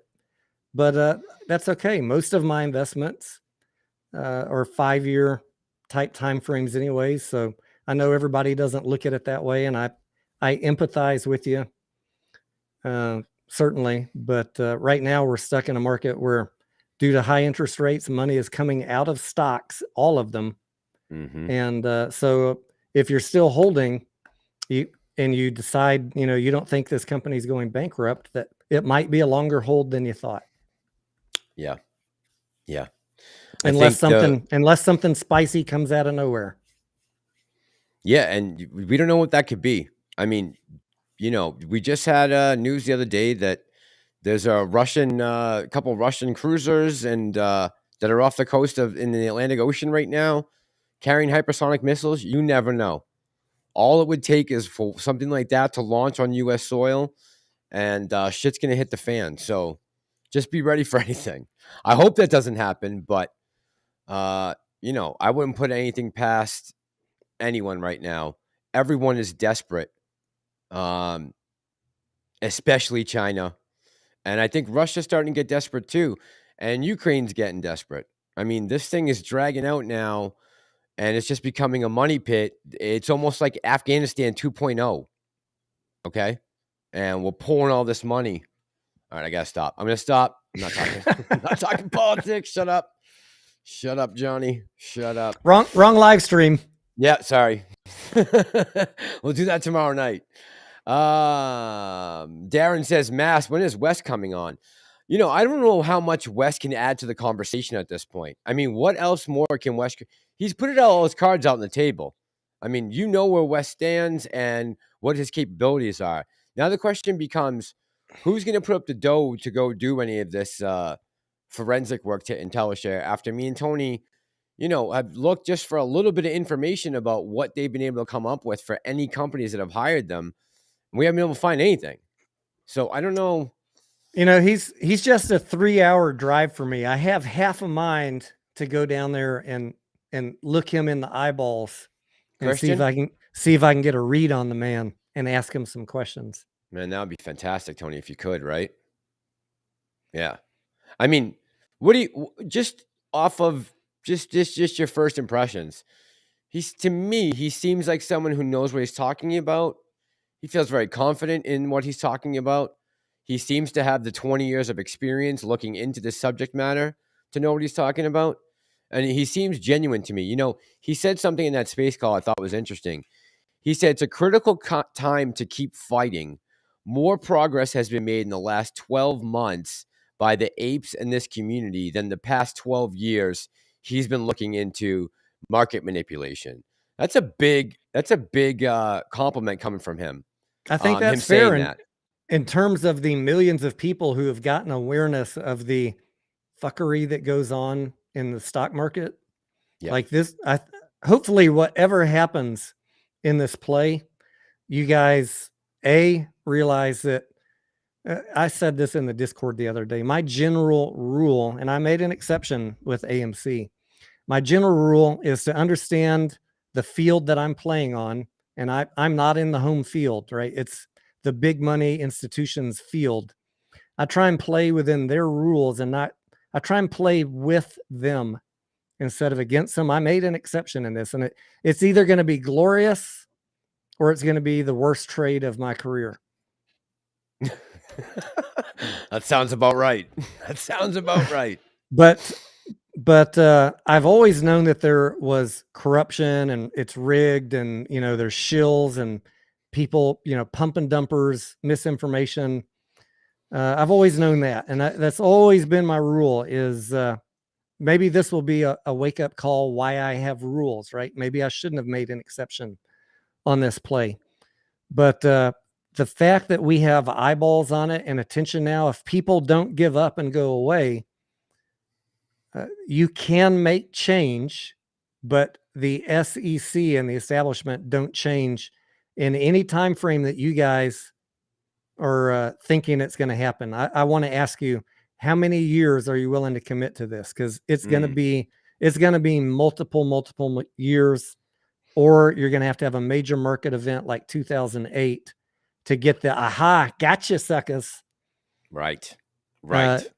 If everything's just coasting along and nothing breaks, yep, you're going to have to make noise for a long long time, because they're all paid off. Yep. 100% T. Jenna says, so you're saying you would sell now if it went to 70? Yeah, Jenna, I'd sell like 200 or 300 shares. Absolutely. 1,000%. Yep. And I told people since I started my channel, all of my subscribers, anyone viewing my channel, make sure you have enough shares so you don't have to worry about selling too late. Just dump them as you see fit. And now looking back at the opportunity I missed out on, yeah, this time around, I would sell a couple hundred shares at $70. 1,000%, Jenna, without a doubt. And I'll hold a lot of the other ones for higher numbers. But right now, We get back to 70 again, I'm selling shares and taking my my money for sure. Darren says, Tony, go give him the eye. But Hey, Donkey Kong says, why don't you guys do what? Go ahead. It's going to be Texan against Texan. You know, I can take a measure of the man just by meeting him face to face. Yeah, it's going to be a standoff. But you know, speaking on the phone or listening to him in an interview, that's not good enough. I got to see his body movement, his eye movements, and I imagine, you know, he's an attorney. He's pretty good at controlling how he comes across. Yes. But yeah, you know, that's the only chance I have to know if he's legit is if I meet him face to face. Yeah, I understand. FTWN, not 70 mass. It has to be 700. If we get a reverse split, it will be 700. Let's see here.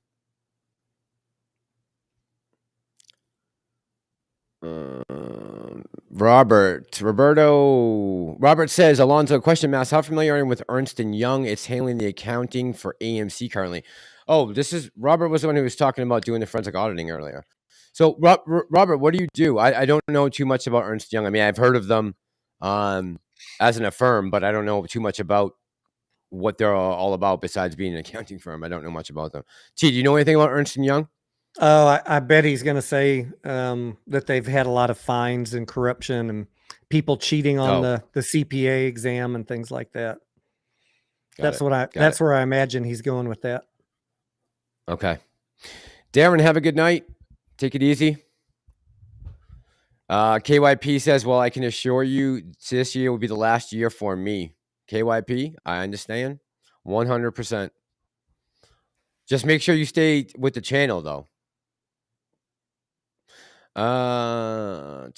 Let's see.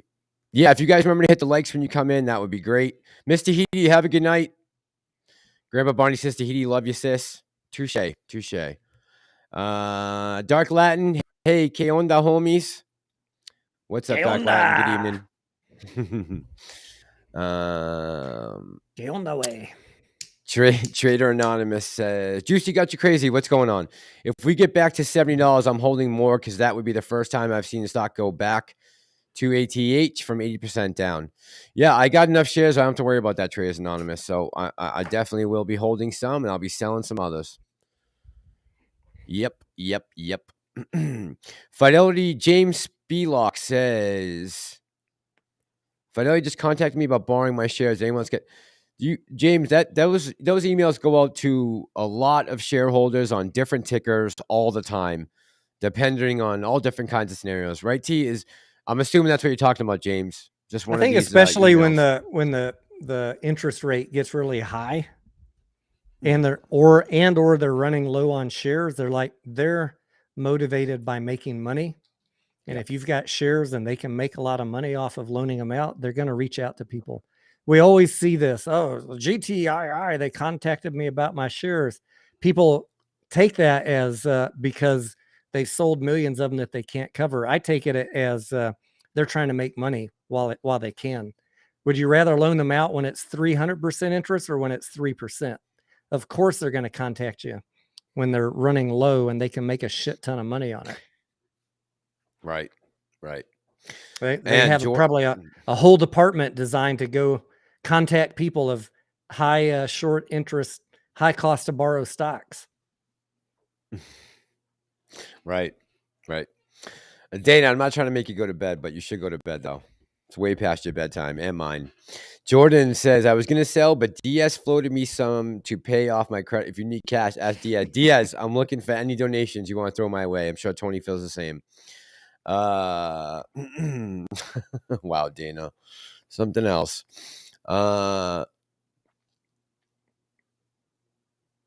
Let's see. Do you guys have advice for... Oh, boy. This comment section tonight is something else. You guys are going to see soon enough. It's easy to dream and be in denial. I don't know who's in denial. I don't know what channel you've been watching you got learned. You're not watching me and Tony, though. That's for damn sure. What fucking person on this screen right now do you see is in denial? I think you might be in denial. But whatever you do, guys, don't block him. I want him to be able to keep spitting his nonsense. Let's I think see. I can't speak for everybody in the comments, but you have stumbled across the two channels, Massalorian and Tony Denaro, Reality. that are the most hated in the AMC community for not pushing billions of synthetics and catalyst of the week. These are not dreamer channels. We focus on reality, we focus on filings, and we focus on what the company says. Now, are we bullish on some stocks that people are bearish on? Are we in a bearish analysis on these stocks? No, we have considered the bullish case, and that is where we're at right now until something changes. Like, look, if AMC runs out of ability to raise cash or COVID-23 happens, I would change my mind.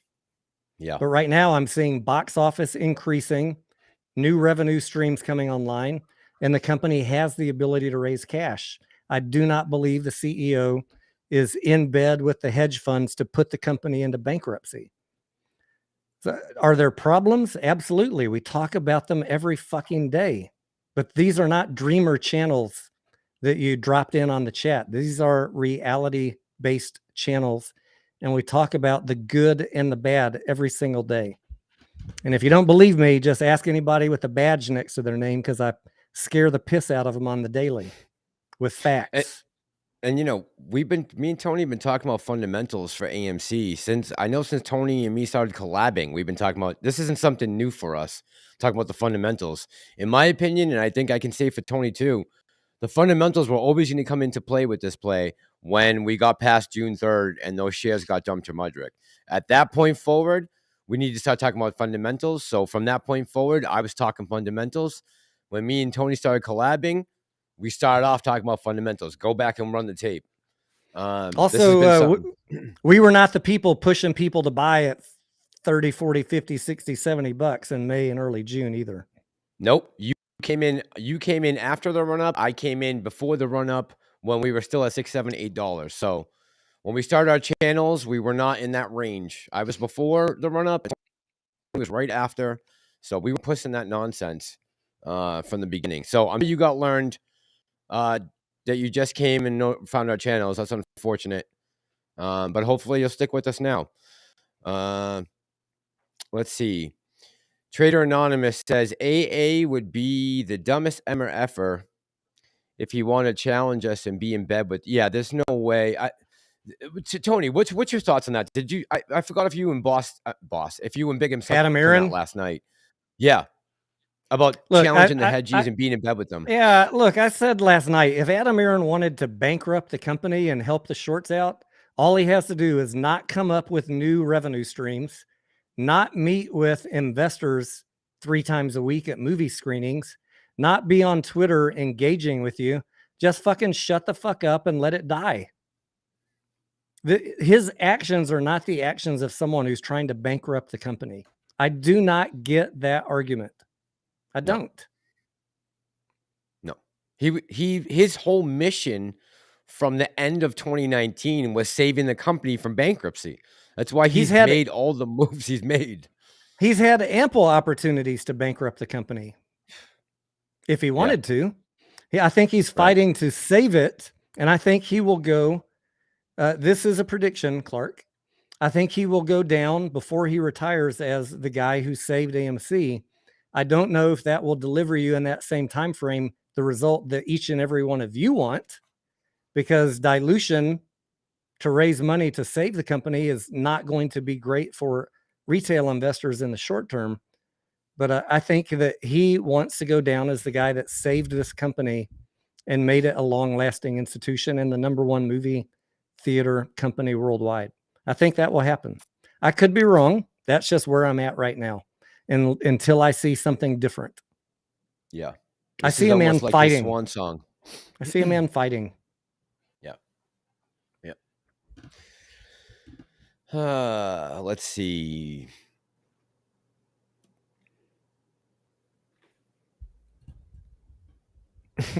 Would you take Jim Cramer's job, Sufyan? I'm reading these. I'm like, I can't put some of these up. I have nowhere near. Look, Jim Cramer is a personality unto himself, right? I'm just not that engaging, Sufyan. I'm really, really boring. You get me out on a weekend with a couple drinks in me, I'm pretty funny. But to be that energetic and engaging and no, I can't do that on the daily. It's just not in my personality. It's the reason I failed at acting, Sufyan. I'm just not that good. Me too. I'm anyone who calls me a C-level actor, that's a compliment. I'd rate myself a D or a F. You wouldn't call yourself a C-level actor? Come on, T. It's just a joke, Massalorian. Let's see. If AA did a share offering and wanted to raise $2 to $3 billion, how long would that take? Says Goodfellas. If what? If AA did a share offering and wanted to raise $2 to $3 billion, how long would that take? Depends if he did. This is what Biggums and I were talking about last night. Depends if he does a private placement direct to institution, or if he does a shelf offering, which gives him the ability to sell at his leisure. Right. Don't know. Yep. Typically those things can be done in several months, but a shelf offering gives them the ability to extend it out as long as they want. Yeah.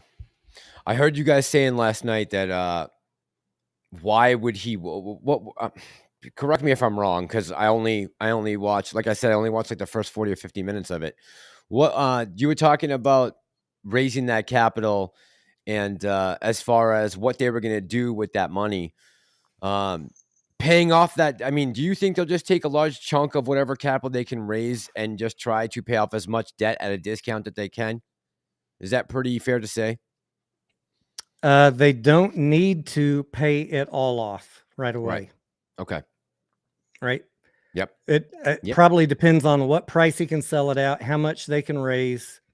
Right. And it would be, let's just say if he paid off half of it, that takes a big part of the target off of our back. If he's able to pay off half and put $1 billion or $2 billion extra in cash on the balance sheet, I'd be okay with that. If he were, let's just say, just making up numbers, let's just say he was able to raise $4 billion and use half of that to pay some of the debt off at a discount and put the rest just in the safety net of the balance sheet, I'd be okay with that. It's still, either way you cut it, improving the fundamentals. And they need a little more runway to get into 2024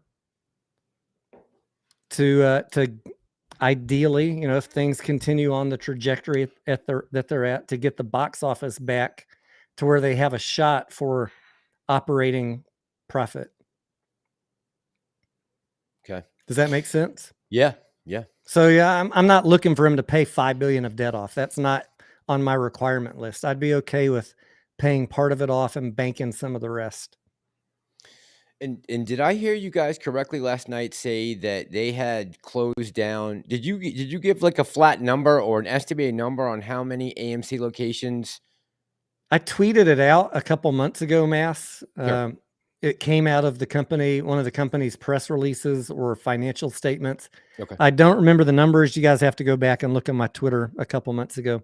But I think the example I used was something like they closed 90 theaters, and they're still going to close theaters, guys. The non-performing, especially the classics, the dilapidated old ones, they're going to close those down. That's an albatross around the neck. As soon as the lease lets you close it, fucking close it. Lower those operating costs. But I think it was something like they closed 90 and bought 20 new prime locations from competitors. That's what I thought I heard you say. Those 20-ish locations were making more money than the other 90 that they closed combined. Right. That is what you want. Yes. Get rid of the shit ones and buy performing ones. That is how you fix this company. But because of lease obligations, you can't always do it, tomorrow. If you break a lease, what's going to happen? A commercial lease, they're going to come after you for all of the remaining lease amount. So he's got to make some decisions and negotiations with the landlords. Right. And if he can get a big discount, I'm all about taking it with that money and paying it off.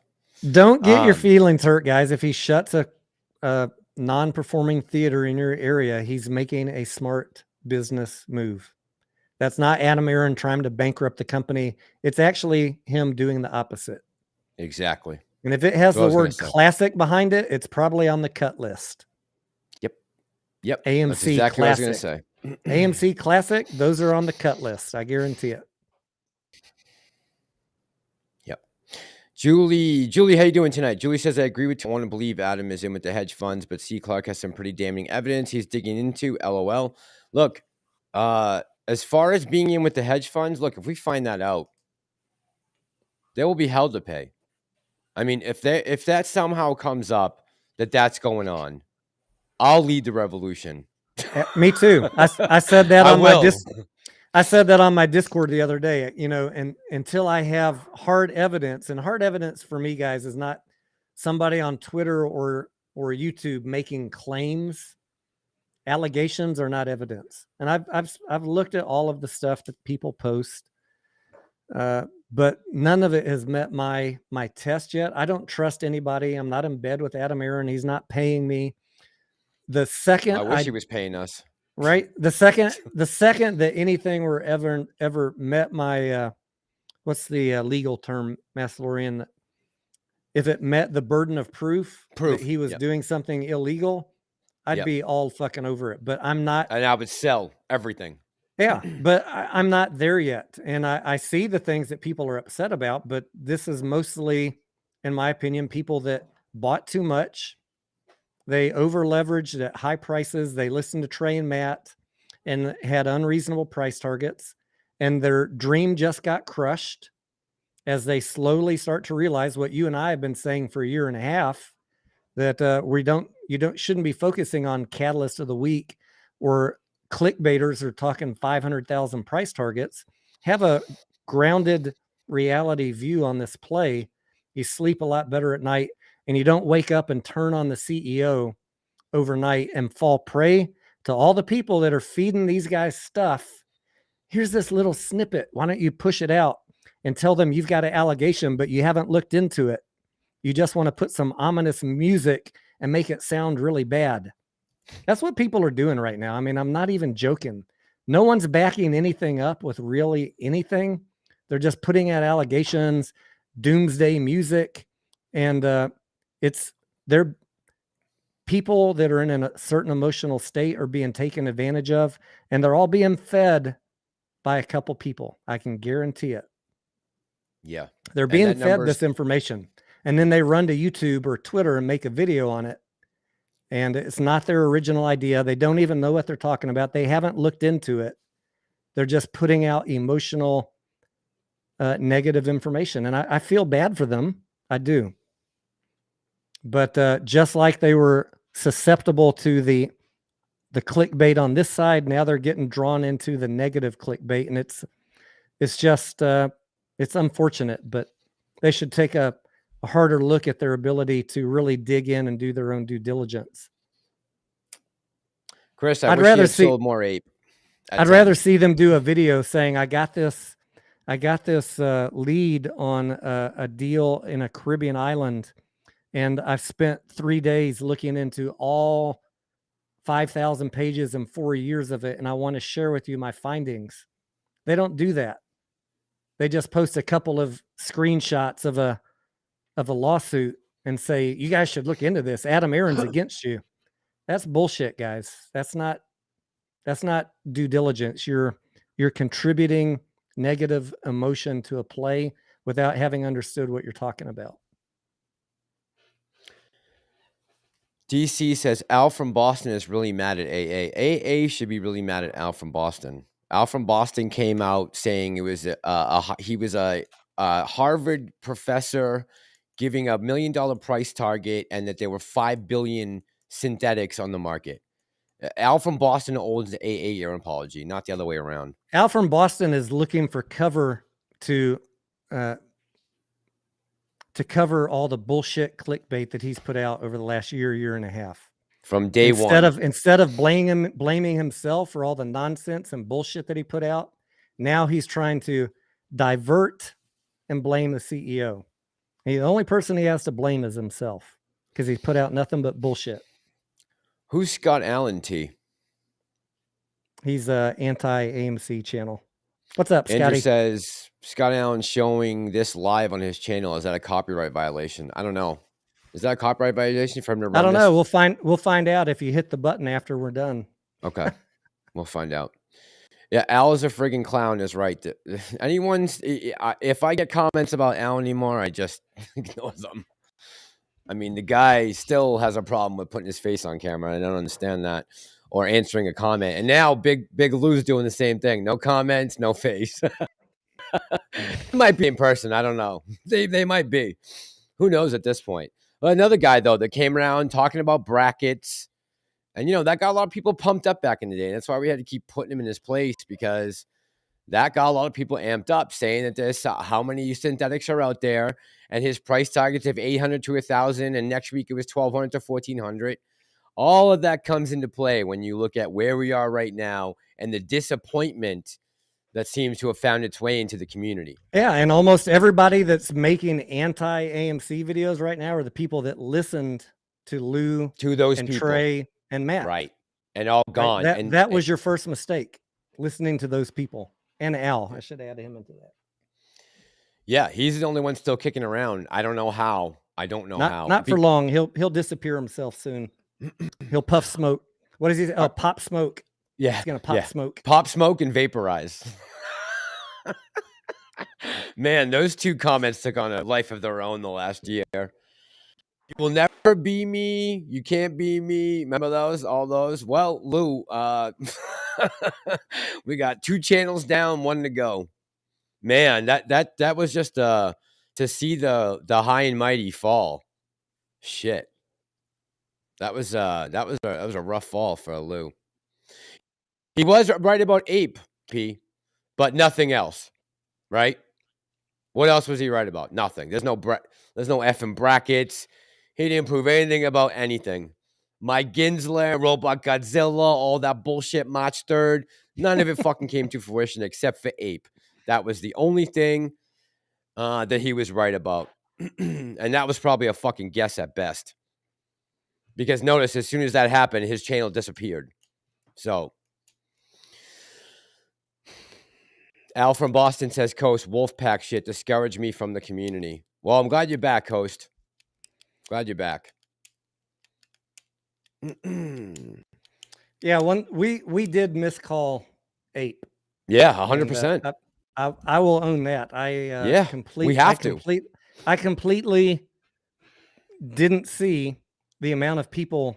I didn't foresee the amount of big YouTubers, much bigger than me. I'm a nobody in the AMC community compared to like Meet Kevin or Matt. The reach that they have, Wrench Capital, to totally miss the point.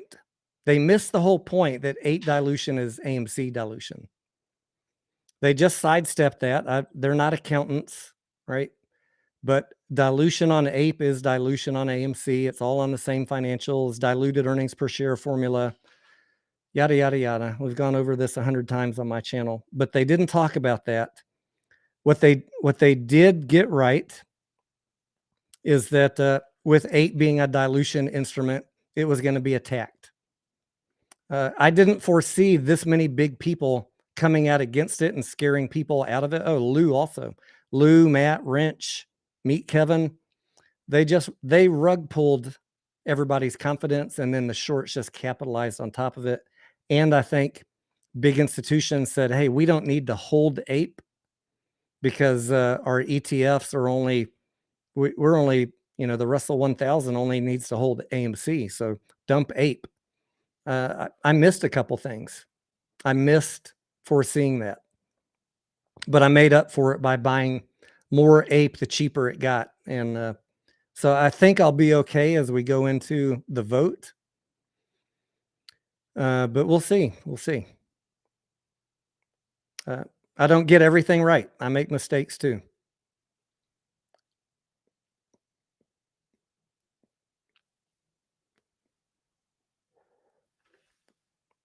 Massalorian's taking a bio break real quick, so I'll answer some more of your questions.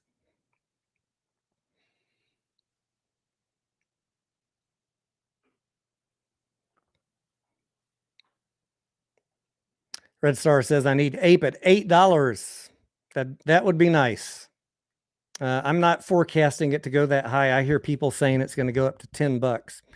I'm expecting, if I give you my prediction, that AMC will come down a little bit more and ape will go up a little bit more before the vote.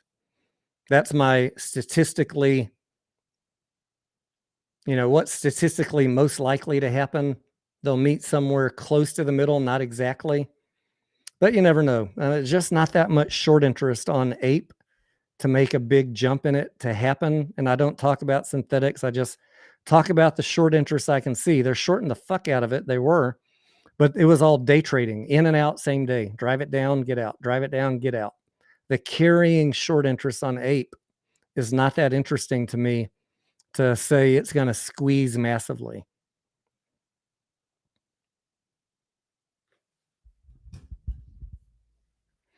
Gus says they were all paid off. I don't know that anybody was paid off, Gus. I've talked to some people. I've never heard anyone say they got offered anything or paid anything. I think some of them were young and naive at the time, and they got a little bit caught up with themselves and caught up in the moment and caught up in the movement. And that was an error in judgment. And they're probably not talking about it now because some of them were talking about it when they weren't holding the stock. I'm not worried about that.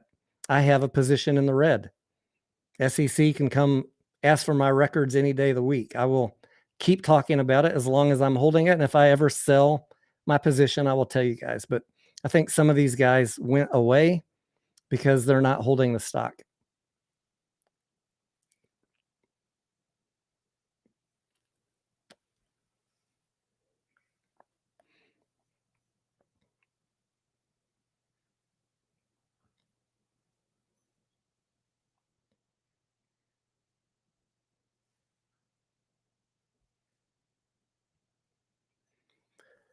DevStat says, I'm 100% sure some of these YouTubers got a tap on the shoulder by entities that can make their life uncomfortable in a 6x block. 6x6. Yes. I would not be surprised if some of them got called in for an interview, DevStat. DevStat says, I'm 100% sure some of these YouTubers got a tap on the shoulder by we got an echo from you, Massalorian. Yeah. Why? 6x6. Yes. I would not be surprised if some of them got called in for an interview. Do you have YouTube unmuted? Your YouTube? No. Tab? Hold on. Echo from you, Massalorian. Oh, I know why. I was trying to listen to you in the background while I was gone to make sure I caught what you were talking about. Philip says, do they add the price of AMC and ape together and multiply by 10? If all the votes pass, Philip, that is my best guess. Yes, the price of AMC and ape will be added together. Just like when they split the price of AMC, a chunk of it got moved over here to ape. I think that when the reverse happens, it'll just go back. Why is your live stream on Scott's channel? I guess, he likes making fun of people. KYP. He likes making fun of people and he has trouble coming up with original content. So all he can do, what's up, Scotty? Love you, brother. All he can do is pick up other channels and talk about them. He'll talk about a 5-minute video for an hour. Gotta love the dude.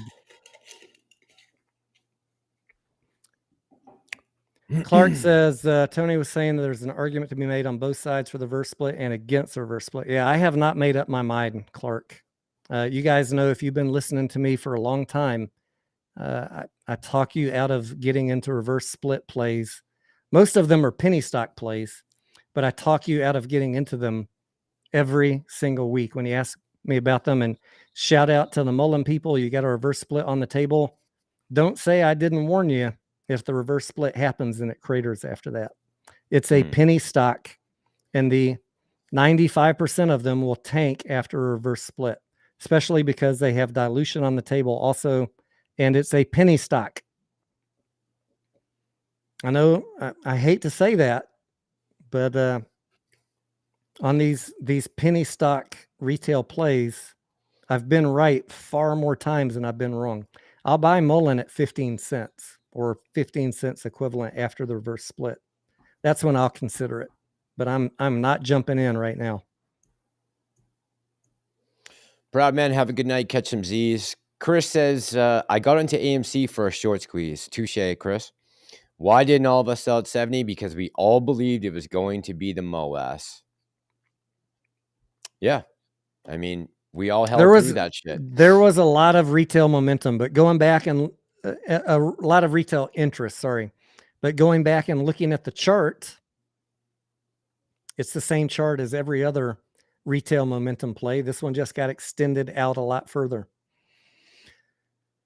And that, to be honest, that was my first real experience in getting to know retail and their sentiment and all the stuff that is fed to people. Now I've become somewhat of an expert in it. And so I've been able to call a lot more plays over the last 18 months, a lot more accurately. But every single play, guys, everyone thinks it's the next AMC and GameStop. They always put up $1,000 price targets. They always never read the filings or what the company's saying. They always give you misinformation. And my goal is to help you not make these type of mistakes going forward on the next one, the next one. Get in early. If you don't get in early, let it go. There'll be another one next week. And if you get in early, get out early. Don't listen to anybody's fucking price target. When you're happy with the profit, get out. And if you decide not to get out, then the only person you have to blame is not not the YouTuber, but yourself. Everybody was new and they were flush with money in 2021, and they listened to people they shouldn't have listened to in May and June. Like Roaring Kitty, I like him as a role model. He focused on two things. He focused on the short interest that he could see on Ortex, and he focused on the belief that there was a transformational possibility, and then he got lucky that Ryan Cohen came on board. And that is why I don't talk about billions of synthetics or the catalyst of the week. What he had the recipe, guys. It's really that simple. Comments. Coach said, can we learn from this AMC play so when we all get paid, the next play wouldn't take so long? Coach, I think a lot of people have learned from this experience and this roller coaster ride we've been on. I'm hoping it makes smarter, better retail investors. The problem I have is we haven't changed anything substantially with the manipulation of the market. That's my biggest problem. We haven't gotten squat yet as far as help from the goddamn committees, the House Finance Committee, whoever it is. GameStop was a blowover. They brought a couple people in. Ken Griffin and a couple of the people allegedly perjured themselves in front of Congress, and no one said shit about it. And here we are trying to protest now 2 years later. So I think we can learn a lot from this, but I think a lot of this comes down to really that we're up against machinations that are just out of our control right now. And I don't think for a second that a lot of the DD was wrong. I think a lot of the DD was good. I think just that they have been able to find loopholes, and they've been doing this for a long time. This isn't a new thing. The new thing is all these new retail investors and the retail investing apps using payment for order flow, all the things that we know now that are going on behind the scenes. And if you want to point fingers, you can start pointing in that direction. There's some YouTubers too, but mostly the corruption's not coming from YouTubers, especially the ones that own the damn stock still. And that I still think that corruption and that willingness to go around the rules, that has been there for decades.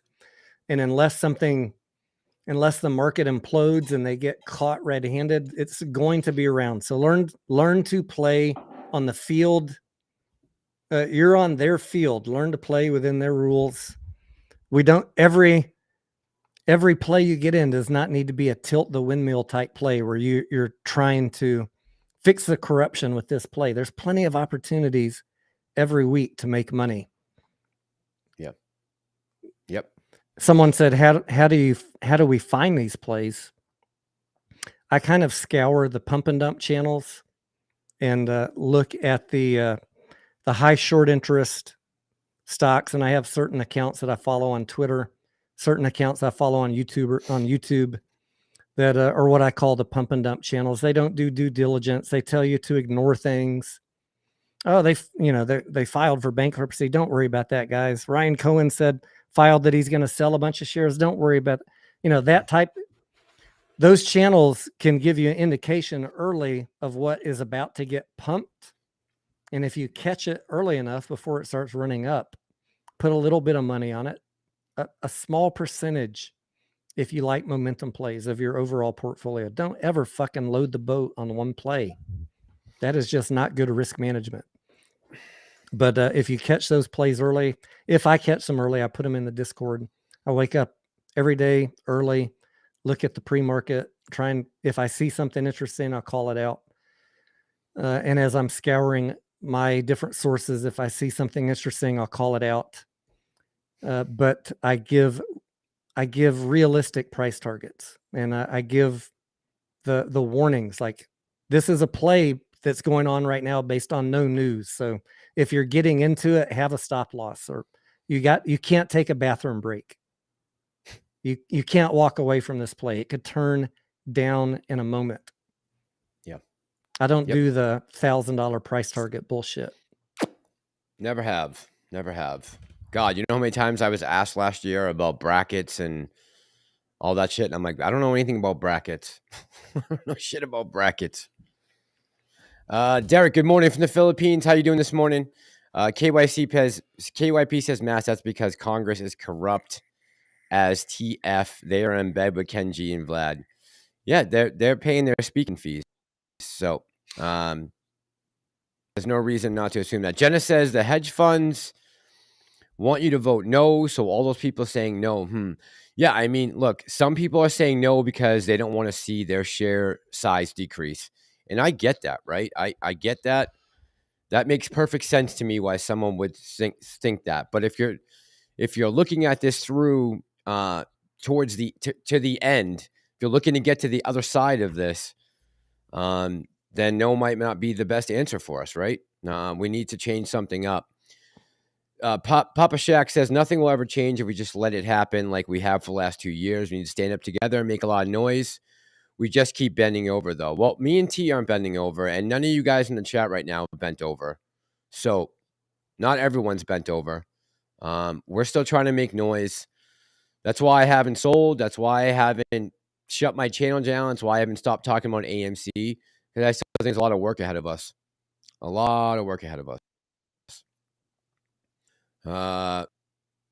Prometheus says the corruption is coming from the shorts. That are the hedge funds, that are the market makers that control the algorithms. Yeah, I mean, yeah, and we don't have access to some of that data, right? And there's timing issues as far as when you're getting the information, how fast, all those things come into play. I'm not as worried about the market makers. A lot of people talk about the market makers. Their job, guys, is to make the market. They're a middleman. The shorts can manipulate it. The market makers are there to make a market. They're there to end the day flat on their risk position. I don't know why people are so obsessed with blaming the market makers. The shorts can do a job on us just on their own. They're buying and selling millions of shares every day, and they're happy with 5-cent profit on that. You don't need the market makers participating. If all of us are holding, if 80% of us are holding and 20% of the float is trading, and all you're doing is you're an observer because you're holding, guess who's going to decide the price that day? Who's ever trading. And if the shorts are the ones trading that day, they're going to walk it down. That's just market. That's how it works. It's not difficult to understand if you think about it in those terms. Until people come in with real money and buy a stock, or a catalyst comes in that changes the direction, the shorts can carry the day. They have more money than us. They can trade it thousands of times a day. They can buy millions of shares at a time, and they're actively trading. We're observing. Yeah. Holding doesn't do jack shit except decrease the trading float, but they can still manipulate the trading float until good news comes in and buying pressure comes in. Does that make sense, Mass? Yeah. Yeah. It does. It's not really that difficult. Yeah. I was just reading the comment, but yeah, I agree with you. The market makers aren't to blame here. It's not, this isn't their doing. Yeah. Yeah. If there's one entity we could leave out of this, it's the market makers pretty much, right? Well, I mean, that is my opinion. Yeah. I know there's going to be some people really upset that I said that. And I don't like that Citadel is both a market maker and a short hedge fund. Don't get me wrong. That's a problem. But the market maker's job is not to be naked short billions of shares. They will get fucked. Their job is to end the day flat. No risk. 24, the money says, if there is no boogeyman, there is no AMC community. If there's no boogeyman, we wouldn't have to be dealing with any of this nonsense. That's for sure. There wouldn't be this COSM and GTII and MMTLP and all this other bullshit going on. Senator Longamat says 5% profit per share and $1 billion budget is a good day's work. Right. Yeah, exactly. The shorts got all the money and the ability and the willingness to trade faster and more frequently than us. And if you're holding, they decide, not just the shorts, but the high-speed traders, whatever direction it's going, they will make money on it, whether it's going down or up. A high-speed trading firm does not care. They will trade it. But for what did 24 of the money say? The boogeyman. Hey, every fucking play has a boogeyman. Yeah. Because I watch a lot of them. It's not just the AMC community. No. Don't psych yourself out. Every play has a boogeyman. That is, you guys got to get smarter than that. Yeah. Yeah. If you're in GTII or MMTLP, you know what I'm talking about, right? Every fucking play has a boogeyman to that community. You got to get smarter than that, guys. 100%. Javi, what's up, my friend?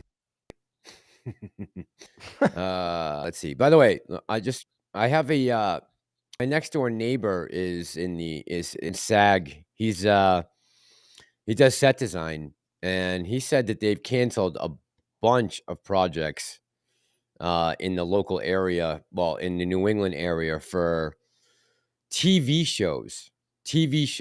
Do you want to explain SAG for the non-actors in the crowd? The Screen Actors Guild, which is an organization. It's it's basically the union for actors. But he was saying that AMC Networks, he's worked on 2 different network television shows for them that they've filmed like 90 to 80% of a season and then dropped them from their streaming platform without even putting them out. So again, they're losing money. People, yeah, I know, yeah. I'm not in SAG. Conversation I had like an hour ago. I'm not in SAG, by the way, since I've never been paid for an acting gig. I did a couple of small projects 10 years ago. Yeah, everything I've done has been I was never able to get in SAG. Well, you had to have so much. I forget what it was. You got to be on a SAG project, and you got to have a speaking part. Right. Yeah. I have never been on a SAG project. Yeah, everything's been independent. How you doing, Javi, my friend? CeeLo says, Mass, do you think the AMC is still going to have a run, bro? Yeah, we need to try to replicate the scenario that played out in the summer of 2021. What's going to take to get us there? We have some of those things happening right now, right? CTB's going up. We still have a good, strong community, and the people that are holding right now are diamond handing. And And as long as the community is continuing, or at least the channels are growing and the live streams are still bringing people in, and I see you guys talking in the comments, I know you're still holding, then I have no doubt that this could have a run again. No doubt. I'm just going to make sure I take advantage of the next one. Coast, no, that was not me in Yellowstone, although I would die to have a part in a show like Yellowstone. Have you watched that show, T? Yellowstone? We've watched Yellowstone. We've watched, what was the other one? 1833. And we're watching 1923 now, or whatever it is. How is Yellowstone? Oh, we love it. Good? Yeah. All right. I'm going to finish watching Madoff tonight on Netflix. That's another thing. Let me talk on that real quick. Have you watched that at all? No. Man, this crime and the way the SEC just turned a blind eye to everything that was going on, man. They had to have known what was going on. They had to have known. Was that the one that was like a 3 or 4 episode show of the reenactment? That is a couple years old. I don't think so. It just dropped last weekend. Okay. Well, I saw one a couple years ago that was several episodes, I think. And that one I found pretty interesting. Was that the one where Robert De Niro played Bernie? I don't remember. It's been too long. Yeah, his ties to JP Morgan. Yeah, I know. Javi, appreciate you, man. Appreciate you coming out for support. That's a big thing, right? It's a big thing. Man, 1883, and I'm gonna have to watch some of this. I'm gonna try to finish before the next live stream. I'm gonna try to finish the Bernie thing because I barely scratched the surface. But I was in the first 30 minutes of the first episode. I was getting so aggravated just hearing what they were talking about. It was bothering me. I'm like, we're still doing the same shit right now. That's how I feel when I watch Billions. Yes. I feel like there's a lot of hidden Easter eggs about what's really going on in Wall Street when I watch that show. Someone's asking about the options chain. I'm going to pull up the options chain while you're talking math. Go for it. Mark N says, please learn options or something while you wait, says Mark. There you go. Angelina, how you doing tonight? What is going on, Angelina? Sorry, how to do big pharma info. What the guy in Idaho that took those people's life. Hi, Barney. Yeah, man, that's still a crazy story to me. I still am confused on how the roommate came face to face with him and didn't call the police for 8 hours. That something about that just doesn't seem right to me. I don't know. Alice says Bernie turned himself in. SEC ignored the books for 5 years. Right, Alice? Yep. I'm looking at the options chain. I don't really see it loaded up to the extent that I'd like it to be. I didn't think so. I didn't think we had a loaded option chain. Let me increase the number of strikes that I'm looking at. Okay. So if I increase it past $6 strike, it is more loaded up. That is true. For the January 20th calls. Yeah. There's a lot of open interest at $6, $7, $8. I think I have some $6 strikes. $10, $11. Yeah, I mean, if a catalyst comes along that gets it moving before the 20th of January, that could be interesting. Let me look at the put side. Chris, have a good night. Take care, my friend. The put side's loaded up too. Is it? Yeah. There's a lot in the money. 30,000, 29,000 in the money puts at $5, 17,000 at $4, 18,000 waiting at $3. I don't think we'll get down to 3. But yeah, I mean that could be a factor. It could be a factor. Got to have some news moving at one direction or the other to get those in play. Yeah. You're a little nervous about Q4 earnings? Worldwide box office was okay. Domestic box office was not great. Yeah. And then we're digging into the risk of a goodwill write down I say we, me and the CPA.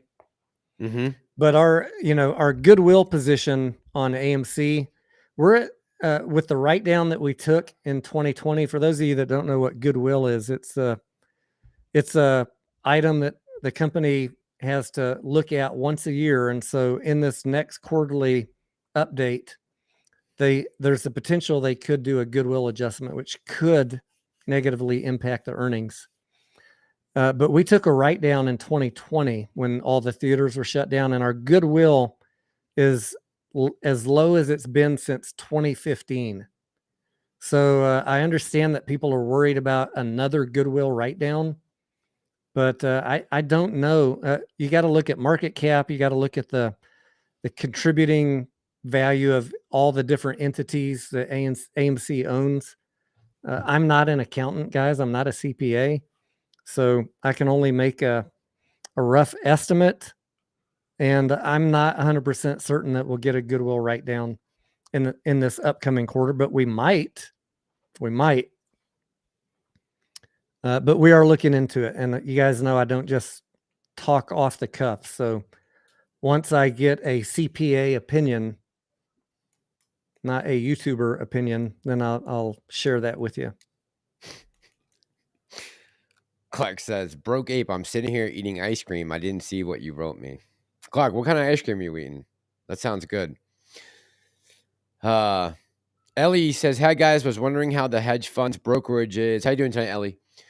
I was wondering how the hedge funds brokerages can escape a real share count and expose synthetics when the conversion RS happens.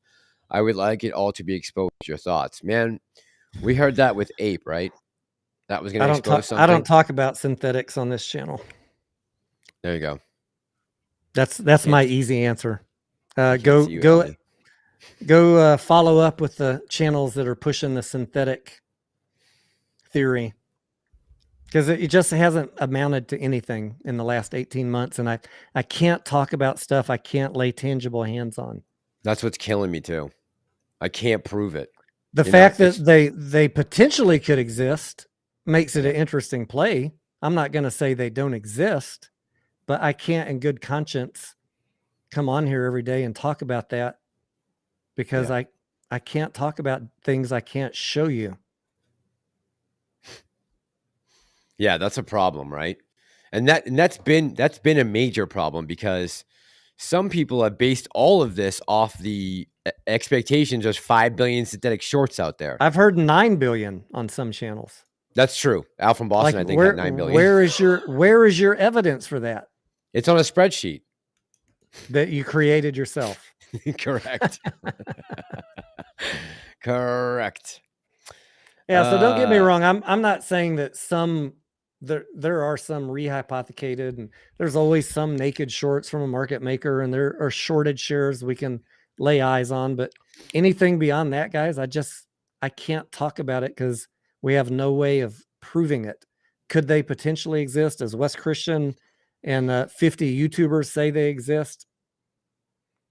I don't go by what other YouTubers say. I go by what data I can lay my hands on. The fact that they potentially exist make it an interesting play, but I don't wake up every day planning my trades on YouTubers' version of synthetics on any play. It was not something that Roaring Kitty ever talked about. It's basically a Lou creation. Yeah. Do you hear what I'm saying? The layering too? You think the layering was a Lou creation? I saw Yuka was asking that earlier. Did you get to that? All this fucking shit started around the time Lou came around, and it pisses me off. Yeah. Yep. But the data that we can see was good enough for Roaring Kitty. That's good enough for me. Yeah. Yeah, there was plenty of it there, right, for him to make that call. Yep. The Nook AK says Dune 2 should be a banger. I hope so, man. I hope that I saw that in the theaters, and I loved it. I thought it was great on the big screen. And hopefully having this 45-day release grace period where it's not going right to streaming like it did last year for Dune 1, plus having Dune 1 come out now and people have seen it, and just a beautiful movie that he made. What's his name there? Denis Villeneuve. There's actually 2 Cleopatras coming out in the next 2 years. You know that, T? He's doing one, and someone else is doing one. A Cleopatra with Gal Gadot.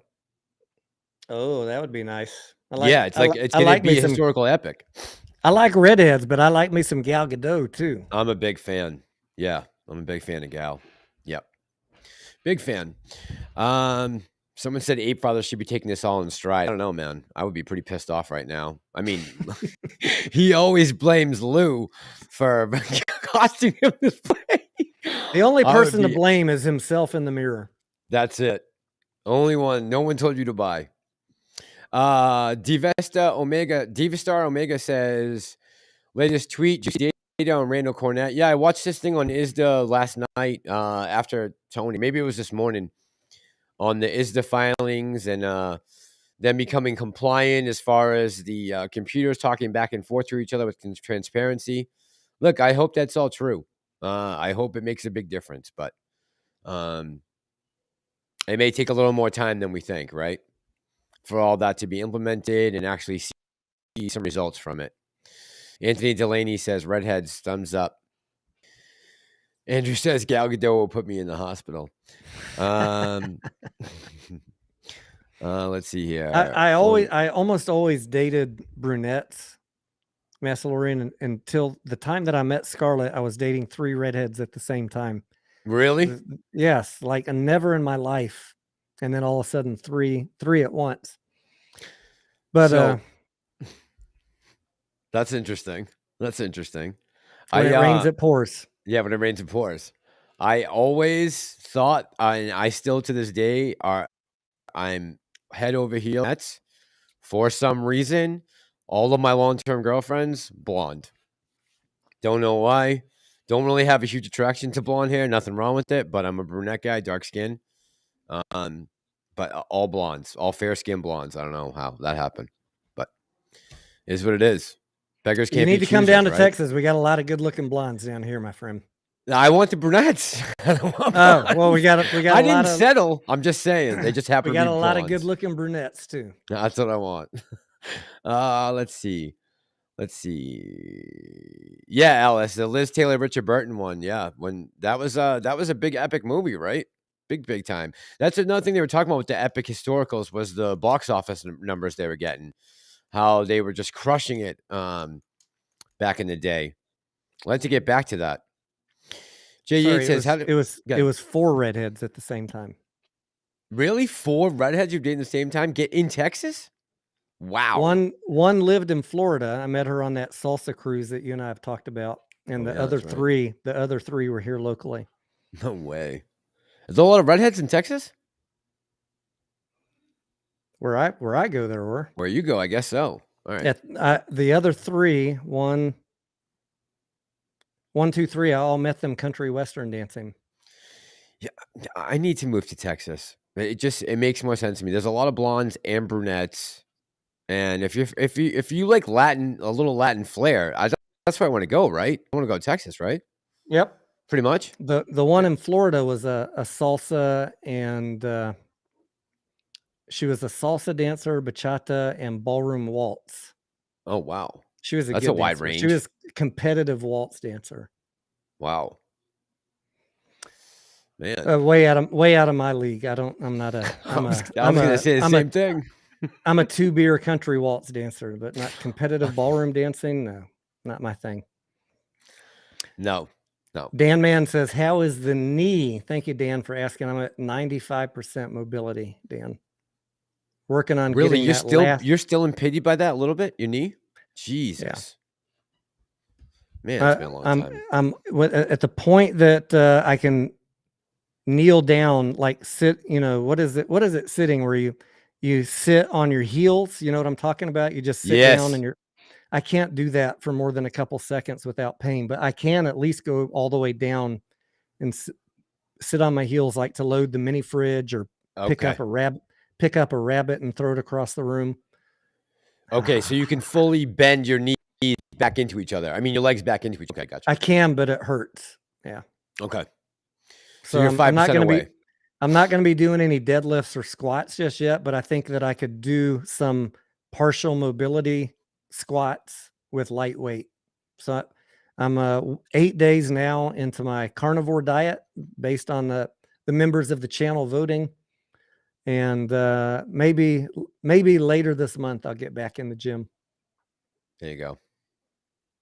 There you go. Go to Puerto Rico. My last wife, Fulana, was a Puerto Rican, beautiful, beautiful lady. Keep down the low. Tony, you're in Austin. Seaflow. Tony is in Austin, Texas. King says you better go to Lancaster, Massachusetts. You mean Lawrence, Massachusetts, King of Kings?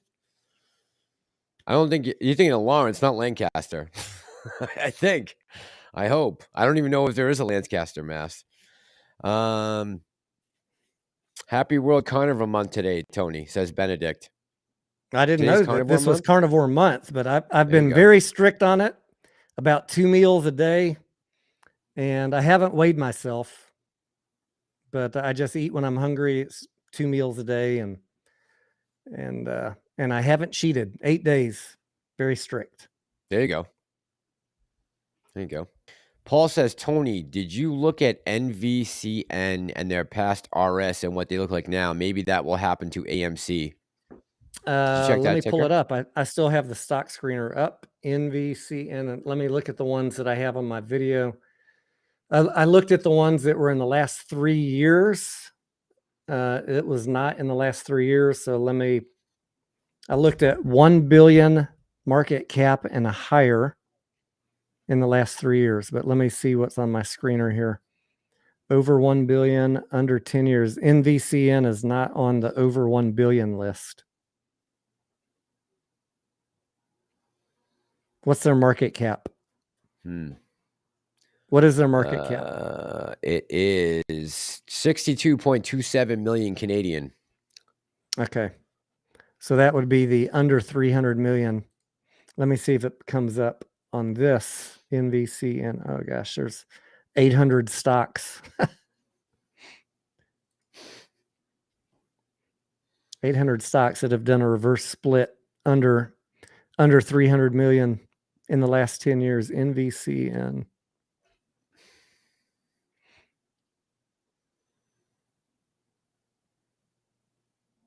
I see them. Neovasc.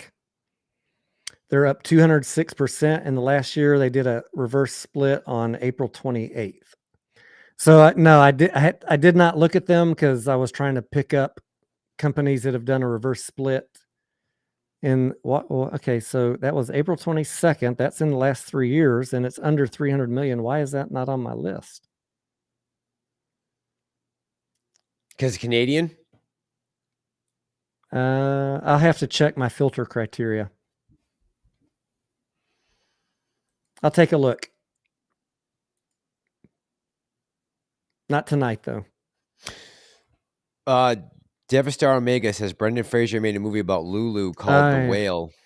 It is on the list. It is on the list, but it is. My video is focusing on. Look, I do a minute talking about the penny stocks. 95% of them are down 95%. But the point of my video is not focusing on penny stocks because most of them are crap. The point of my video that's going to come out in the morning is focusing on the 32 stocks in the last 3 years that are comparable to AMC, big companies, over 1 billion market cap. And I think you guys are going to be really, really surprised. If you have a negative outlook on reverse splits, you're going to be shocked at the video that I put out in the morning. What happens with large cap stocks that do reverse splits. 1796 Patriot says, Tony and Mass, have you guys seen the Wall Street Conspiracy? If not, they're doing a sequel called Down the Rabbit Hole. Good stuff. So 1796 Patriot, I just put this graphic up a little while ago. And all of this is basically from that video. Wes Christian went in to talk about all the different things that he was seeing in the last 20 years of looking into naked shorting, rehypothecation, share lending, all that. I did a video on it last year when it first came out. I think it was called like the Wall Street Conspiracy Movie in under 15 minutes. But yeah, I'm well aware of it. It was off of YouTube for a while. I think it's back up now. Looking forward to seeing down the rabbit hole. That sounds good. Diet soda is okay. In my world, it is, but I'm mostly drinking Yeah. water. I'm mostly drinking water and the occasional whiskey. There you go. I try not to do a whole lot of alcohol because, but Sugar, I right? am on. Well, I mean, it's not sugar; it's alcohol. Oh yeah, true. Alcohol, It's not yeah. sugar. That's right. But if you're drinking non-adulterated drinks like vodka or whiskey, you're getting alcohol, which gets processed before carbs or protein, but it's not considered sugar, but it is still calories. But I'm not really watching my calories. That's not the focus of my diet. My focus is just cleaning out all carbs. Okay. All carbs, huh? So almost like a. I've had no carbs in 8 days. Oh, you must be dropping the pounds like quick then. I don't know. I haven't weighed myself. It's not. Okay. I'll weigh myself at the end of this month, but Okay. T, what time were you planning on staying up till? until we run out of questions or we get tired. Okay. I was thinking of staying on for like another 20 minutes to do a 3 That hour. sounds good. Okay. Nanook says, hopefully Hollywood will abandon the woke crap and just put out entertaining good movies, non-educational videos that we can all enjoy. Yeah, so Nanook, this lineup this year, I think is going to be pretty good. Much better than last year, I think. Honestly, I really do. I don't know for sure, but I think this year just has a lot more potential to have. We have the chance doing having a much better year this year, especially if there's a financial crunch across the country.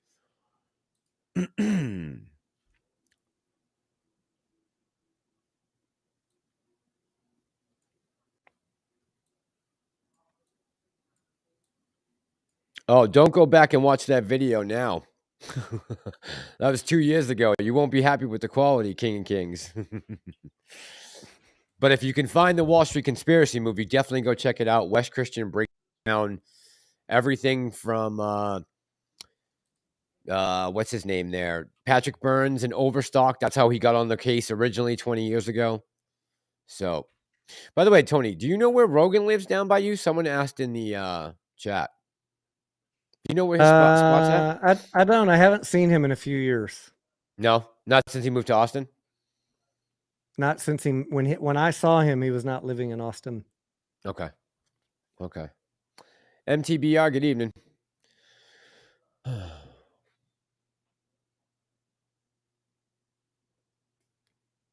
saw someone ask about ONPH. I don't know what the story is on them. I see the chart where they ran back in 2000. Based on the chart, it looks like they've had massive reverse splits, but I don't see reverse split history on this stock. So I'll have to look into that one. I'll leave it up on my screen for tomorrow morning. This stock in 2000 mass says $984 billion per share, and it's now trading at 40 cents. This is NVCN? ONPH. Oscar November Papa Hotel. Oncology Pharma. Wow. Normally when I see that, they have a history of like 1 for 100 stock splits, but I'm not pulling up any stock split history on that ticker. So I'll need to do a little more digging. Clark says, how low did I say Tesla would go? I have my bottom line resistance on Tesla around 69, 70 bucks, Clark, but it depends on what other news comes out about Tesla and if we get a market correction. If it falls below 70, look out below. Yeah. Yeah, seriously. That could be painful. I hope it doesn't. I mean, I don't want to see Tesla do poorly. I want them to succeed in what they're doing. I don't know. It seems like everyone's against Elon right now. Since he started this Twitter stuff. I think that's why he's stepping back a lot from a lot of this, is just to take some pressure off Tesla.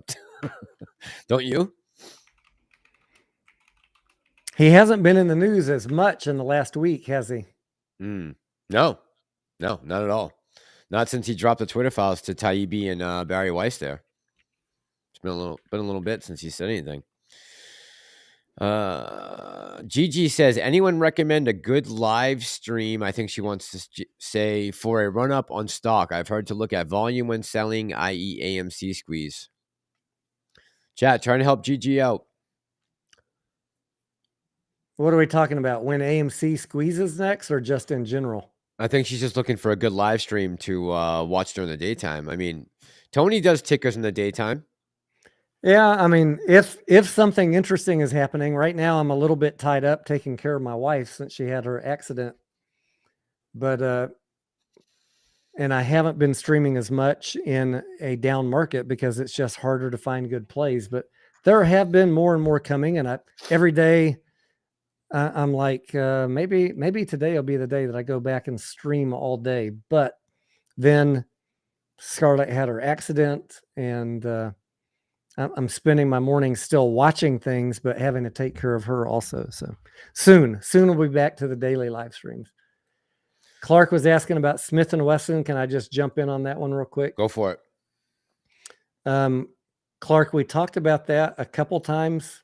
I like Smith & Wesson in the range that it's at right now, $9. So between $5 and $9, Clark, if you're willing to hold it for 5 years and wait for the next national emergency. Wait for Congress to pass a law that says we're coming to take your guns, and then we'll go up. Yeah. Promise you that. Thomas says AMC will reach 84.32. I will be holding 100 shares for that price, Thomas, at least. Gus says, Tony and Mass, I feel like the only way to come out ahead on the split is to load up on as much ape as possible while it's under 150. It's like buying AMC on sale at Walmart versus full price at Target. Yeah, it's a good analogy. It depends on the way the vote goes. I mean, do you think this is already locked up, T? Yeah. I don't know. Right. I don't know. Right? I mean, the fact that ape is not moving up closer to $3 makes me think that concerns me. Yeah. Makes me think that the vote is not certain. If the market was certain that ape was going to be voted a yes, then I think it would be much closer to parity. So I'm trying to figure that out. Like, what the hell is going on? Why is it not moving up higher? Is Adam Aaron selling? Just is AMC, selling the last 150,000 shares they had? What the hell is going on? Or is it just concerned that the vote might not pass? I don't have a good answer for you. What I can tell you is I'm not buying ape anymore at the moment. I already bought lower than the current price, and the lower it got, the more I bought. So I'm okay with where I'm at right now. And that extra that I bought since August, that is a swing trade position.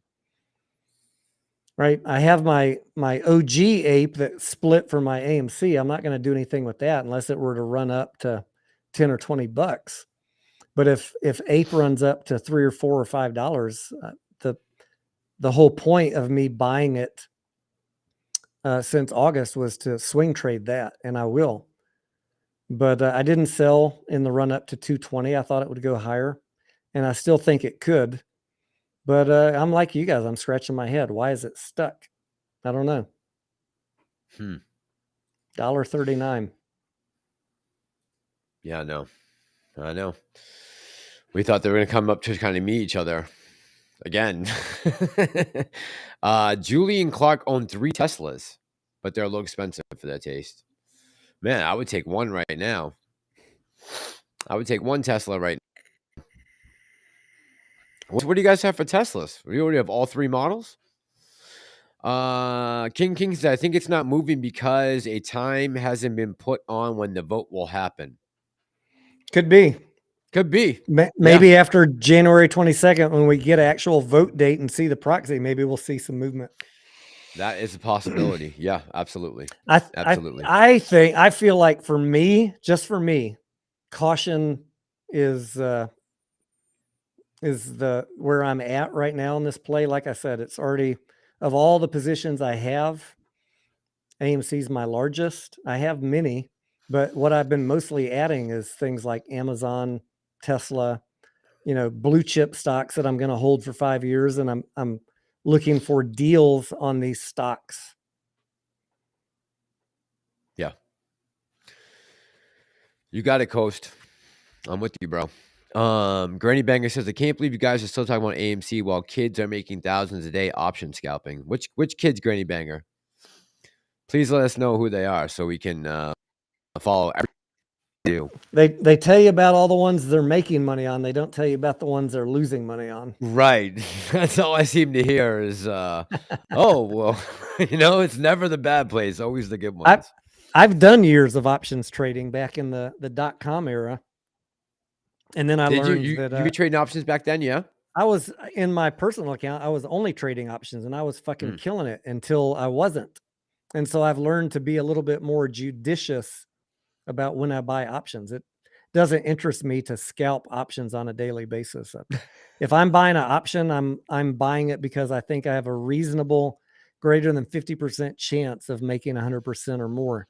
I'm not trying to scalp options for 20%. It's just too risky for me. Granny Banger says Noor Trades. Noor Trades is, I don't know if you've ever seen him before. He's like a 21-year-old kid. Oh man, he got exposed so bad. I forget whose channel he was on. He was trying to show how he sets up his trades during the day.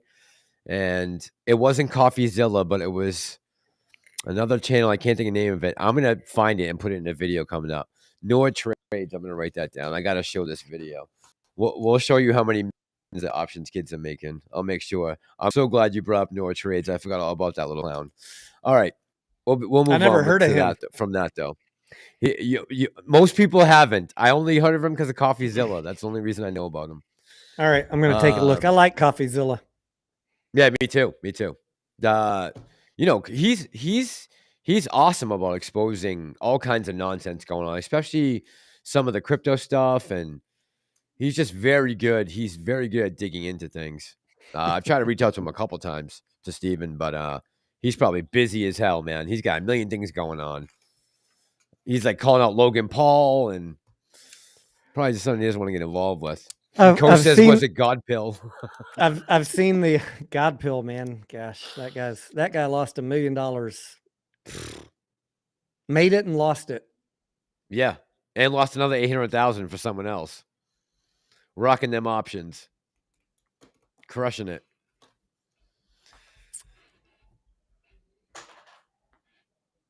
All right, T. How you feeling? We're about to pull up on 3 hours. It's 12:30 here.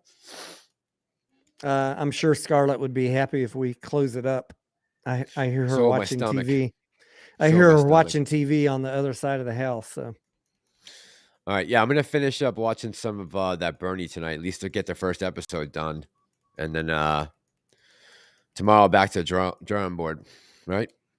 I've seen, who is that? MT, I can't read that.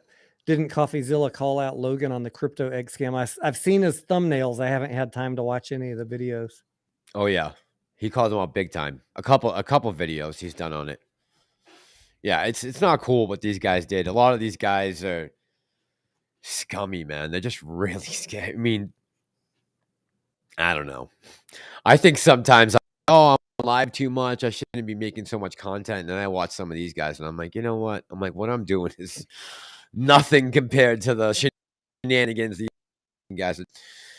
Alan, have a good night. Toast, have a good night. Jeffrey Roche, the answer to your question, sir, is yes, that is the same person. If you don't believe me, well, you should. Free Love says, how did you buy stocks and options in 2006? You used E-Trade, right? Back then? Scott Trade? What were you using back then? E-Trade? I'm pretty sure I had E-Trade back then. Yeah. There's only a couple. I don't have an E-Trade now, but yeah, it was, I forget, guys. You're asking me to remember back to the year 1999, 2000. Pretty sure it was E-Trade. I still have E-Trade, T. I have 10 shares of AMC in E-Trade right now. That's all I have in there. My son has an E-Trade. I don't have an E-Trade. Does he? Yeah.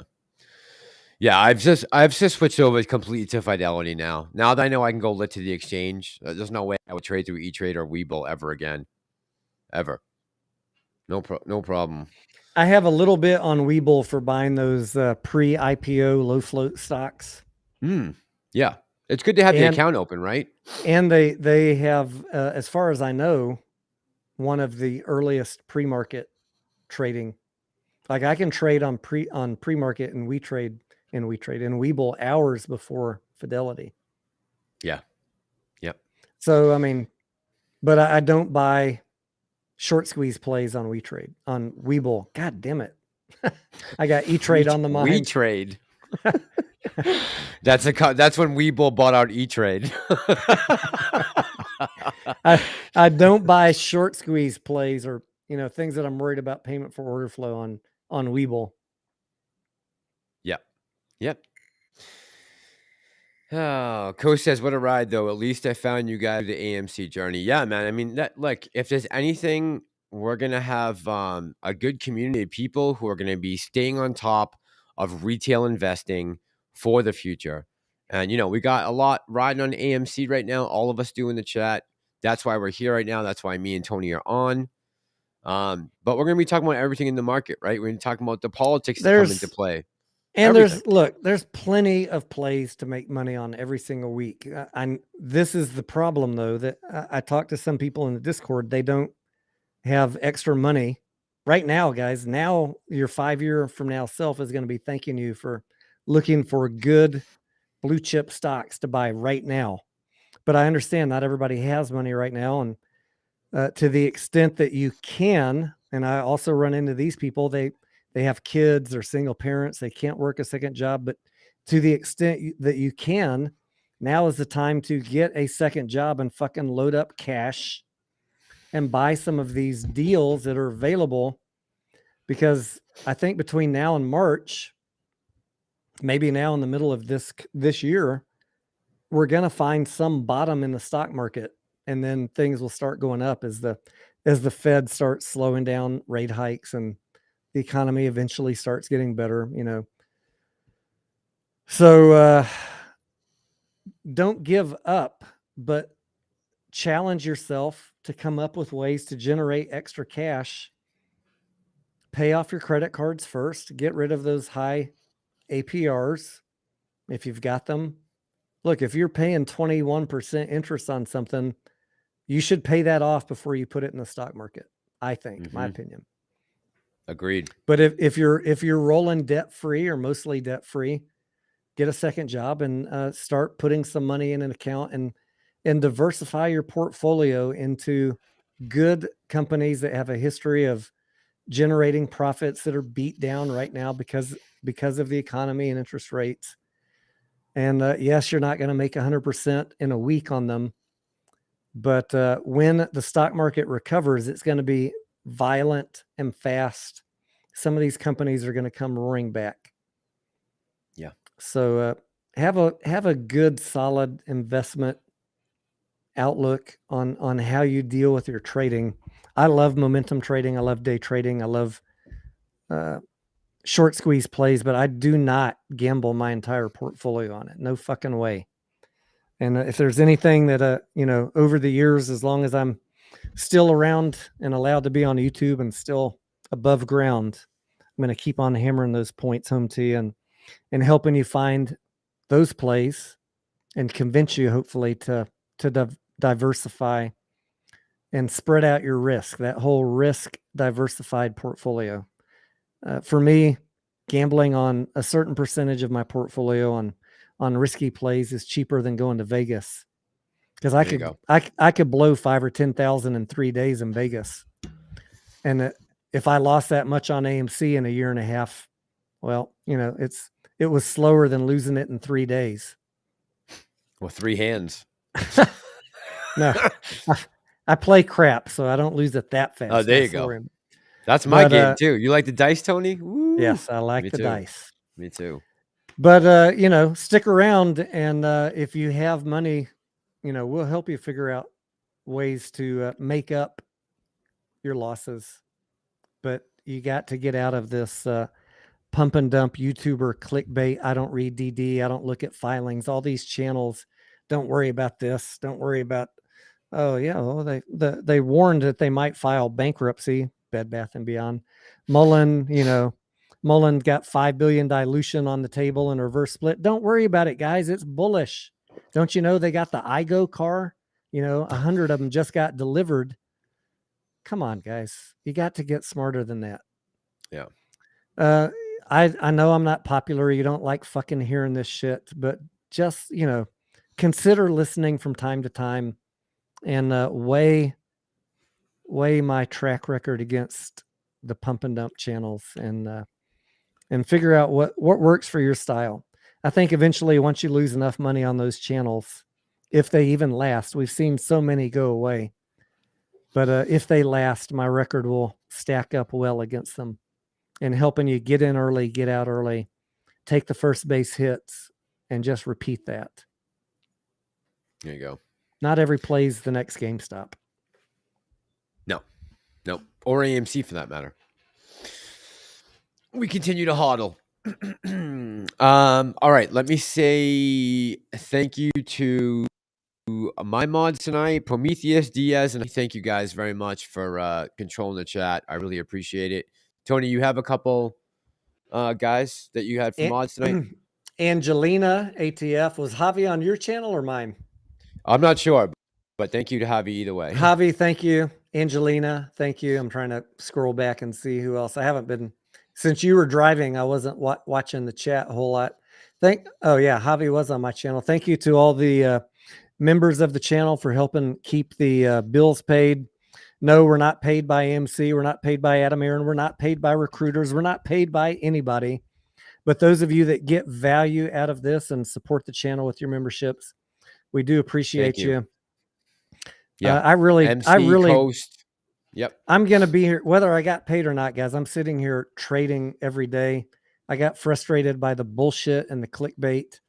And before I die, it was kind of decided, as boring as I am, my mission would be to share a little bit of the knowledge that I've learned, even though you don't like to hear it. I would still be here whether I made money on YouTube or not. Yep. But the fact that you helped me provide all the tools and the subscriptions, hundreds and hundreds of dollars a month to pay the bills just to do this show and do the live streams, it does mean a lot, and we do appreciate it. Yeah, absolutely. 1000%. We can't do any of this without you guys. And, we're a community, but we're also, trying to learn here. And me and Tony knows a lot more about this than I do, right? Tony's been trading a lot longer than I have. I'm a journalist. Tony's a retail trader. So we kind of use that to put out the best product for you guys to help you make decisions. But at the end of the day, every decision that's made is on you guys. And we're only trying to help guide you and steer you in the right direction to the best of our ability. And we thank you for all of you who have helped us keep this channel going and have supported the others in the community who, whatever it happens to be, I know a lot of you guys have helped out a lot of people that have been through some rough times. So I appreciate it. I'm glad that Grandpa's feeling better, Grandpa Barney. I'm glad that Lucy and this guy with diamonds feeling better. That's good. And let's see you guys. We love and appreciate each and every one of you. Massalorian, thank you for hosting this tonight. Thanks, T. They're coming on. Keep an eye out in the morning for the breaking news on reverse splits on mega cap stocks. Are they different than penny stocks? Breaking news in the morning. And CPI data tomorrow, right? I think so. Okay. So Tony's video and then CPI. Captain No Likey, everyone else, thank you so much. Julie Clark, love all you guys. Have a great evening, and we will see you soon. Take care, guys.